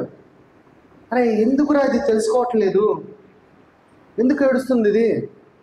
నా కుమారుడా, ఆ మాట చెవి యొగ్గురా బేటా, నీకోసం సమస్తం చేసేసాను. నా ఆత్మగా శాసించేవాడికి నేను నియమించాను, కానీ వాడికి లోబడి ఆత్మగా నీకు పెట్టలేదురా, నా ఆత్మను పెట్టాను రా. దత్తపుత్ర ఆత్మ నీలో ఉందిరా, జయించే వీరుడే నీలో ఉన్నాడు రా బాబు, ఎందుకు భయపడుతున్నావు అంటున్నాడు. ఏంటంటే ఇంకా నువ్వు తెలుసుకోవట్లా. ఆ చిన్నపిల్లలు అండి వాడు తెలుసుకుంటాడు మనం చాలామంది పిల్లల విషయంలో మాట్లాడుతూ ఉంటాం. అలాగే నిన్ను కూడా తండ్రి ఎలాగనుకుంటున్నాడు, నా కూతురు నా కొడుకు తెలుసుకుంటారు, చదువుతారు, ఇంకా వాక్యాన్ని తెలుసుకుంటారు, అర్థం చేసుకుంటారు, వాళ్ళ హృదయం ఇంకా కనువిప్పు జరిగిద్దని ఆయన కూడా అలాంటి ఒక మనసు కలిగే ఉంటున్నాడు. అందుకని ఈ రాకడ ఆలస్యం ఎందుకు జరుగుతుందనంటే ఈ సర్వమానవాళి మొత్తం ఇప్పుడు ఈ లోకులుగా రాయల్ని రప్పల్ని మొక్కుతున్నారు సరే, వీళ్ళందరూ మారిపోతారు. వీళ్ళందరూ మారిపోవాల్సిందే. నా నామములో ప్రతి మోకాలు నాలుగు వంగాల్సిందే అన్నాడు. ఎవ్రీ నీ confess to lord Jesus Christ అన్నాడు. దానికోసమే ఆలస్యం ఇది రాకడ. వీళ్ళ గురించి ఆలస్యం అవుతుంటే ఈ యొక్క సమయంలో మనం చింత బాధపడుతున్నాం. అందుకనే సహోదరుడా, దేవుని ఆత్మపై జీవించండి. ఆత్మతో జీవిస్తే ఎలాంటి గుంటనకు కూడా నేను ముట్టనివ్వను దేవుడు. రెండు వచనాలను ముగిచ్చేస్తాను. ఇంకా 1 పేతురు 3 1-6 వరకు. అటువలే స్త్రీలారా మీరు మీ పురుషులకు లోబడి, అందువలన వారిలో ఎవరినైనాను వాక్యమునకు అవిధేయులైతే వారు భయముతో కూడిన మీ పవిత్ర ప్రవర్తన చూచి నడవడి వలన రాబట్టబడవచ్చును. తర్వాత జడలు అల్లుకొనుటయు, బంగారు నగలు పెట్టుకొనుటయు, వస్త్రములు ధరించుకొనుటయు, వెలుపలది అలంకారముగా ఉండక సాధువైనట్టుగా మృదువైనట్టునైనా గుణమును మీ హృదయ అంతరంగ స్వభావము అలంకారముగా ఉండవలనని అది దేవుని దృష్టికి మిగుల విలువగలదు. ఒక్క విషయం అంటే ఏంటి అంటే మీరు జడలు వేసుకోకూడదండి, బంగారం వేసుకోకూడదండి. దేవుడు చెప్తుంది వేసుకోవద్దని చెప్పట్లా. చాలామంది ఏంటంటే బయట వాటికి ఎక్కువ ప్రిఫరెన్స్ ఇస్తూ ఉంటారు. అలా చేయమాకండి అని, అంతేకాని అది చేయొద్దు అని కాదు. ఏది నగలు వేసుకోవటం కానీ, జడలు వేసుకోవటం కానీ, మేకప్ వేసుకోవటం కానీ ఇది చేయొద్దని చెప్పట్లా. దాని గురించి ఎక్కువ ప్రిఫరెన్స్ ఇవ్వమాకు. లోనున్న అలంకారం చాలా గొప్పది, అది దేవుడికి చాలా మిగులు ఇష్టమైనది అంటున్నాడు. లోన ఆరోగ్యం ఉంటే బయటికి ఎలా కనబడతాం? మంచి తేజస్సు కలిగి ఉంటాం. మంచి ఫ్రూట్ లోన బాగా పండింది అనుకో, దాని అందం బయట కనపడిద్దా, లోన కనపడిద్దా? మామిడికాయ బాగా పండింది అనుకో ఎలా ఉంటుంది? బ్రైట్ కనపడింది, ఎల్లోగా ఉండి చూడంగానే సూపర్ ఉంటుంది రాక అని దేవుడు అన్నాడు. అందుకే నువ్వు లోన మారు అంటున్నాడు. బయట వాటికి ఎక్కువ ప్రేరేపిస్తూ ఉంటాడు, అలా ఉండకోకుండా లోన త్వరగా మారు. లోన మారితే ఆటోమేటిక్గా నీ బ్యూటీ బయట కనబడుతుంది. నువ్వు బయట చేసుకుంటే అసలు బ్యూటీని వదిలేస్తే ఏమవుతుంది? పాపంలో పడిపోతుంది, రోగంలో పడిపోతుంది. అలా పడని మాకు ముందు లోన వాడిని బాగుగా అందంగా తీర్చిదిద్దు, బయట వాడు తేజస్సు కలిగిన వాడిగా ఉంటావు అంటున్నాడు. తర్వాత 5 మిగుల విలువలది అటువలే పూర్వము దేవుని ఆశ్రయించిన పరిశుద్ధ స్త్రీలను తమ స్వపురుషులకు లోబడి చేత తమను తాము అలంకరించుకొనిది. ఒక్క నిమిషం, ఎలా అలంకరించారంట? పరిశుద్ధ స్త్రీలు దేవుని ఆశ్రయించి పరిశుద్ధ స్త్రీలను తమ పురుషులకు లోబడి ఉండటం వల్ల ఏమవుతుందంట? ఒక భార్య భర్తకి లోబడి ఉండటం అంటే ఎలా అంట? అదొక అలంకారం అంట. ఎలాంటి అలంకారము? పరిశుద్ధత కలిగిన అలంకారము. నీ భర్తకు నువ్వు లోబడి ఉండి నీ భార్యకు నువ్వు లోబడి ఉన్నప్పుడు అదొక పరిశుద్ధమైన అలంకారంగా ఉంటుందంట. అది నిజమైన బ్యూటీ. తర్వాత ఆ ప్రకారము తమను తాము అలంకరించుకుంది. ఆ ప్రకారము సారా అబ్రహామును యజమానుడని పిలుచుతూ అతనికి లోబడి ఉండెను. మీరు యోగ్యముగా నడుచుకొనుచు ఏ భయమునకు బెదరకై ఉన్నాయా ఆమెకు పిల్లలు. ఇక్కడ చూసారా, ఇక్కడ ఒక సీక్రెట్ పెట్టి చూసారా? ఎలా పిల్లలు పుడతారంట? లోబడి ఉంటే పిల్లలు పుడతారంట. లోబడి ఉంటే పిల్లలు పుడతారు. అంటే ఎలా ఉండాలి? లోబడటం అంటే ఏంటి? కూడుకోవటం కాదు, ప్రేమ కలిగి ఉన్నప్పుడు అందులో నుంచి దేవుడు పిల్లలు పుట్టిస్తా అంటున్నాడు. ఈ జన్మలకు తల్లి ఎవరు? శారా. మరి శారాని అబ్రహాంకి లోబడి ఉంటే మరి మనం ఎంత? అబ్రహాం ఆశీర్వచనం కావాలి నీకు, అబ్రహాం ఆశీర్వచనం కావాలి నీ కుటుంబానికి. మరి ఆవిడ భార్య లోబడి ఉంది కదా. మరి ఈరోజు ఎంతమంది భార్య భర్తలు లోబడి ఉంటున్నారు? లోబడి ఉంటే ఏమవుతుంది అంటున్నాడు? పిల్లల్ని ఇస్తా అంటున్నాడు, వాళ్ళని ఆశీర్వదిస్తా అంటున్నాడు, వాళ్ళని దీవిస్తా అంటున్నాడు, వాళ్ళని బలపరుస్తా అంటున్నాడు, ఆ కుటుంబాన్ని సమృద్ధిగా దీవిస్తా అంటున్నాడు. అంటే లోబడటంలో ఎంత గొప్ప సీక్రెట్ పెట్టాడు చూసారు, అర్థమైందా? దేవుడికి లోబడినట్టుగా నీ భర్తకి దేవుడు అన్నాడు, ముందు నాకు కాదు లోబడేది నువ్వు, నీ శిరస్సు నీ భర్త, నీ భర్తకు లోబడి అంటున్నాడు. నీ భర్తకు శిరస్సు నేను, కానీ నీకు శిరస్సు నీ భర్తే, నీ భర్తకు లోబడి అన్నాడు. నువ్వు భర్తకు నన్ను లోబడి ఉన్నట్లయితే దేవుడు అన్నాడు నీ కుటుంబాన్ని దీర్ఘాయుష్మంతుడి కుటుంబంగా దీవిస్తానంటున్నాడు. మంచి పిల్లలు కలిగే ఫలాలను ఇస్తా అంటున్నాడు, సమృద్ధిగా ఉండే ఫైనాన్షియల్ ఇస్తా అంటున్నాడు, నువ్వు చేసే ప్రతి పనిని ఆశీర్వదిస్తా అంటున్నాడు, నువ్వు ఎక్కడికి వెళ్ళినా ఆ మార్గములన్నింటినీ సరళం చేస్తా అంటున్నాడు. ఇది దేవుని యొక్క వాక్యము. Last James 4:7-8. జేమ్స్ యాకోబు పత్రిక 4:7-8.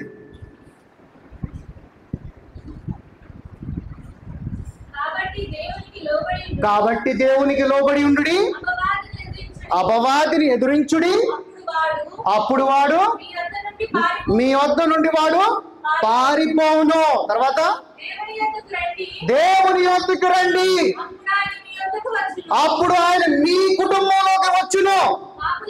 పాపులారా మీ చేతులను శుభ్రముగా పరిశుద్ధత కలిగిన వాక్యముతో చేసుకోండి.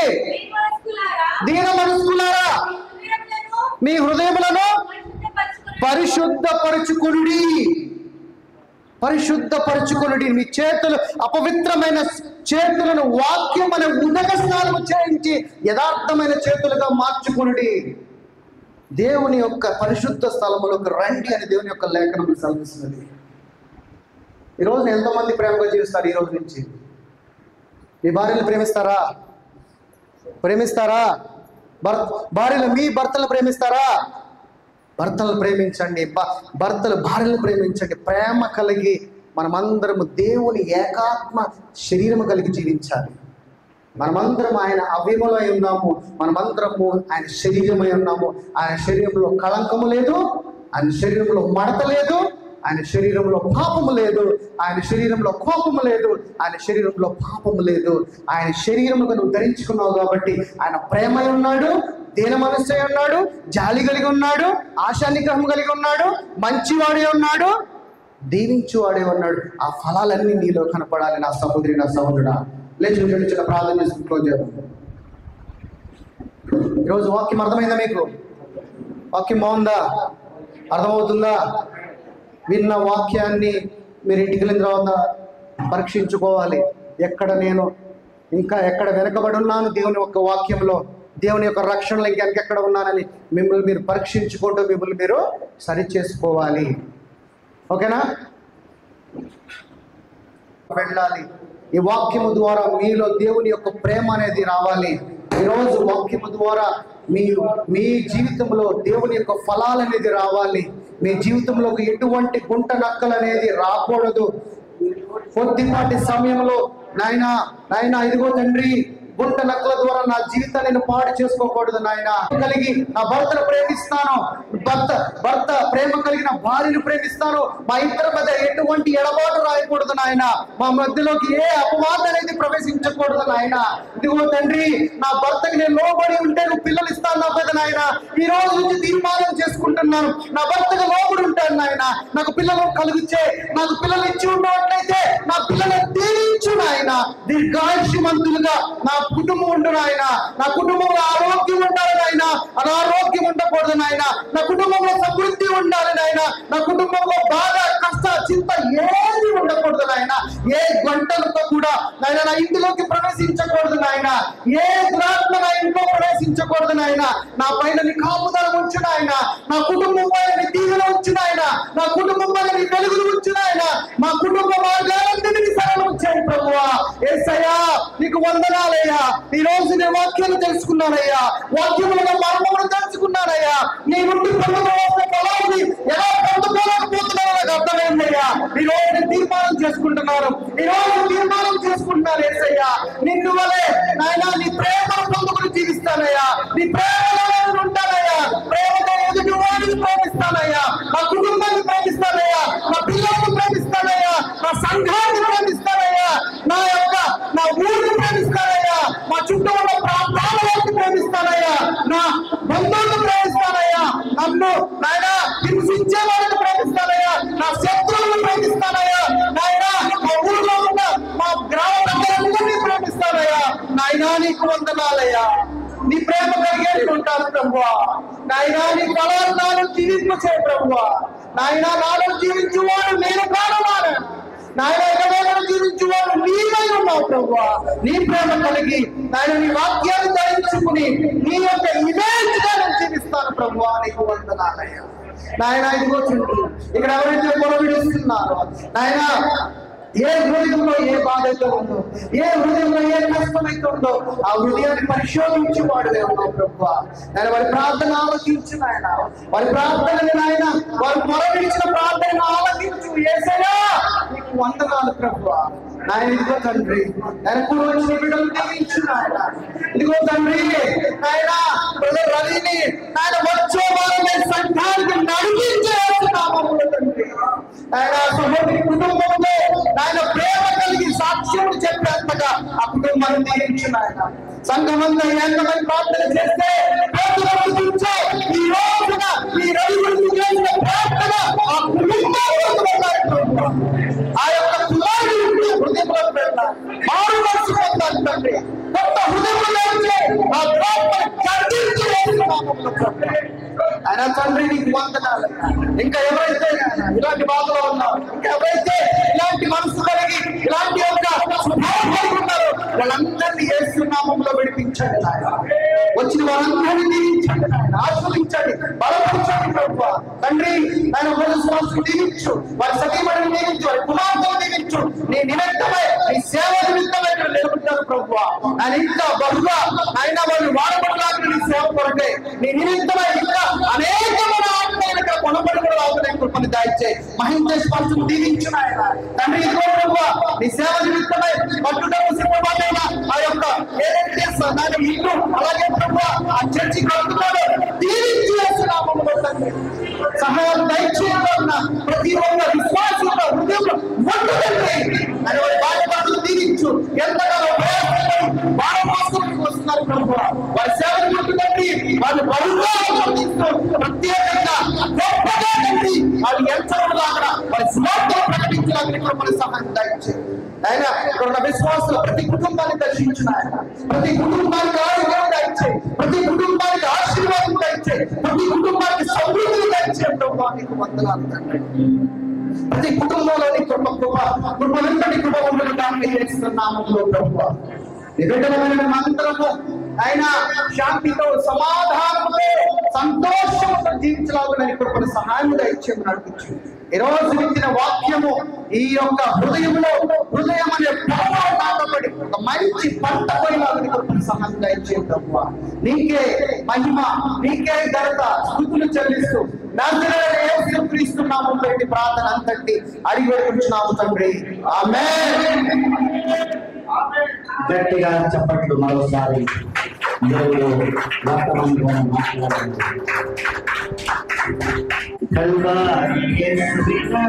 విజయ కారుణ్య ದೇವನೇ ರಕ್ತ ವಿಜಯ ವೈರಿಯನ್ನು ಸೋಲಿಸಿದ ರಕ್ತ ವಿಜಯ ಎಲ್ಲೆಂದು ಸೌಖ್ಯ ಕೊಡುವ ರಕ್ತ ವಿಜಯ ವೈರಿಯನ್ನು ಸೋಲಿಸಿದ ರಕ್ತ ವಿಜಯ ಎಂದೆಂದು ಸೌಖ್ಯ ಕೊಡುವ ರಕ್ತವೇ ಜಯ, ಅಧಿಕಾರ ನೀಡುವ ರಕ್ತವೇ ಜಯ, ಅಧಿಕಾರ ನೀಡುವ ರಕ್ತವೇ ಜಯ, ರಕ್ತವೇ ಜಯ, ರಕ್ತವೇ ಜಯ, ಕಲ್ವಾರಿ ಯೇಸುವಿನ ರಕ್ತವೇ ಜಯ, ಕಾರುಣ್ಯ ದೇವನ ರಕ್ತವೇ ಜಯ, ಕಲ್ವಾರಿ ಯೇಸುವಿನ ರಕ್ತವೇ ಜಯ, ಮಾಡುವ ರಕ್ತವೇ ಜಯ, ಪಾಪವನ್ನು ಕೆಳೆದು ರಕ್ತವೇ ಜಯ, ಪರಿಶುದ್ಧ ಮಾಡುವ ರಕ್ತವೇ ಜಯ, ಶಾಂತವ ನೀಡುವ ರಕ್ತವೇ ಜಯ, ಸಮಾಧಾನ ಕೊಡುವ ರಕ್ತವೇ ಜಯ, ಸಮಾಧಾನ ಕೊಡುವ ರಕ್ತವೇ ಜಯ, ರಕ್ತವೇ ಜಯ, ರಕ್ತವೇ ಜಯ, ಕಾರುಣ್ಯ ದೇವನ ರಕ್ತವೇ ಜಯ, ಕಲ್ವಾರಿ ಯೇಸುವಿನ ರಕ್ತವೇ ಜಯ, ಕಾರುಣ್ಯ ದೇವನ ರಕ್ತವೇ ಜಯ, ರಕ್ತವೇ ಜಯ, ರಕ್ತವೇ ಮಾಡಿಕೊಳ್ಳೋಣ. ಈ ನಿಮ್ಮ ಕೈಲಿರುವುದು ದ್ರಾಕ್ಷಾರಸವು ಹಬ್ಬವು ಯೇಸು ಸ್ವಾಮಿ ಕಲ್ವಾರ ಶಿಲುಬೆಯಲ್ಲಿ ನಮ್ಮ ಪಾಪಗಳಿಗಾಗಿ ಆತನು ಬಹುಘೋರವಾಗಿ ಜಡಲ್ಪಟ್ಟನು, ಚೆಚ್ಚಲ್ಪಟ್ಟನು. ಸ್ವಾಮಿ ನಮಗಾಗಿ ತನ್ನ ಪರಿಶುದ್ಧವಾದಂತಹ ರಕ್ತವನ್ನು ಚೆಲ್ಲಿದಂತ ದೇವರನ್ನು ಜ್ಞಾಪಕ ಮಾಡಿಕೊಳ್ಳುತ್ತಾ ಆತನು ಸಜೀವ ಯಜ್ಞವಾಗಿ ತನ್ನನ್ನು ತಾನು ತಗ್ಗಿಸಿಕೊಂಡು ತನ್ನನ್ನು ತಾನು ಕಲ್ವಾರಿ ಸ್ವೀಕಾರ ಮಾಡೋಣ.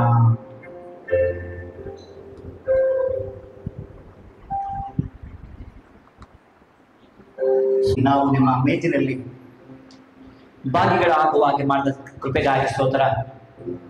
ಅನೇಕರು ಇನ್ನೂ ಬಹಳ ದೂರ ಇದ್ದಾರೆ, ಅಂತರೂ ಕೂಡ ಈ ಸಭೆಯೊಳಗಡೆ ಮಂದಿಯೊಳಗಡೆ ಸೇರ್ಪಡಬೇಕೆಂಬುದಾಗಿ ಪ್ರಾರ್ಥನೆ ಮಾಡುತ್ತಿದ್ದೇವೆ. ಯೇಸು ತಂದೆಯೇ ಆಮೆನ್. ಕಾಣಿಕೆಯನ್ನು ಸಮರ್ಪಣೆ ಮಾಡಿಕೊಳ್ಳೋಣ, ಹಾಗಾಡಿಕೊಳ್ಳೋಣ. ವೈರಿಯನ್ನು ಸೋಲಿಸಿದ ರಕ್ತವೇ ಜಯ, ಜಯದ ಮೇಲೆ ಜಯವೇ ಜಯ, ಬಲಹೀನ ನೀಡುವ ರಕ್ತವೇ ಜಯ, ಬಲಹೀನ ನೀಡುವ ರಕ್ತವೇ ಜಯ, ಬಲವನ್ನು ಕೊಡುವ ರಕ್ತವೇ ಜಯ, ಬಲವನ್ನು ಕೊಡುವ ರಕ್ತವೇ ಜಯ, ರಕ್ತವೇ ಜಯ, ರಕ್ತವೇ ಜಯ, ರಕ್ತವೇ ಜಯ, ರಕ್ತವೇ ಜಯ, ಕಲ್ವಾರಿ ಯೇಸುವಿನ ರಕ್ತವೇ ಜಯ, ಕಾರುಣ್ಯ ದೇವನ ರಕ್ತವೇ ಜಯ, ಕಲ್ವಾರಿ ಯೇಸುವಿನ ರಕ್ತವೇ ಜಯ, ಕಾರುಣ್ಯ ದೇವನ ರಕ್ತವೇ ಜಯ, ನಮಗಾಗಿ ಕೊಡುವ ರಕ್ತವೇ ಜಯ, ಜಯದ ಮೇಲೆ ಜಯ ಕೊಡುವ ರಕ್ತವೇ ಜಯ, ನಮಗಾಗಿ ಬೇಡುವ ರಕ್ತವೇ ಜಯ, ಜಯದ ಮೇಲೆ ಜಯ ಕೊಡುವ ರಕ್ತವೇ ಜಯ. నన్ను చూచి కన్నీటిని తుడిచితివయ్యా, కంటి పాపవాలే కాచి కరుణతో నడిపితివయ్యా. ఆరాధనే ఎలోహీ ఆరాధనే, ఆరాధనే యేషువా ఆరాధన, ఆరాధన ఎలోహీ ఆరాధన, ఆరాధన యేషువా ఆరాధన. నిన్ను పోలిన వారెవరు, మేలు చేయు దేవుడవు, నిన్నే నే నమ్మితిన్నా దేవా, నిన్నే నా నమ్మితిన్నా.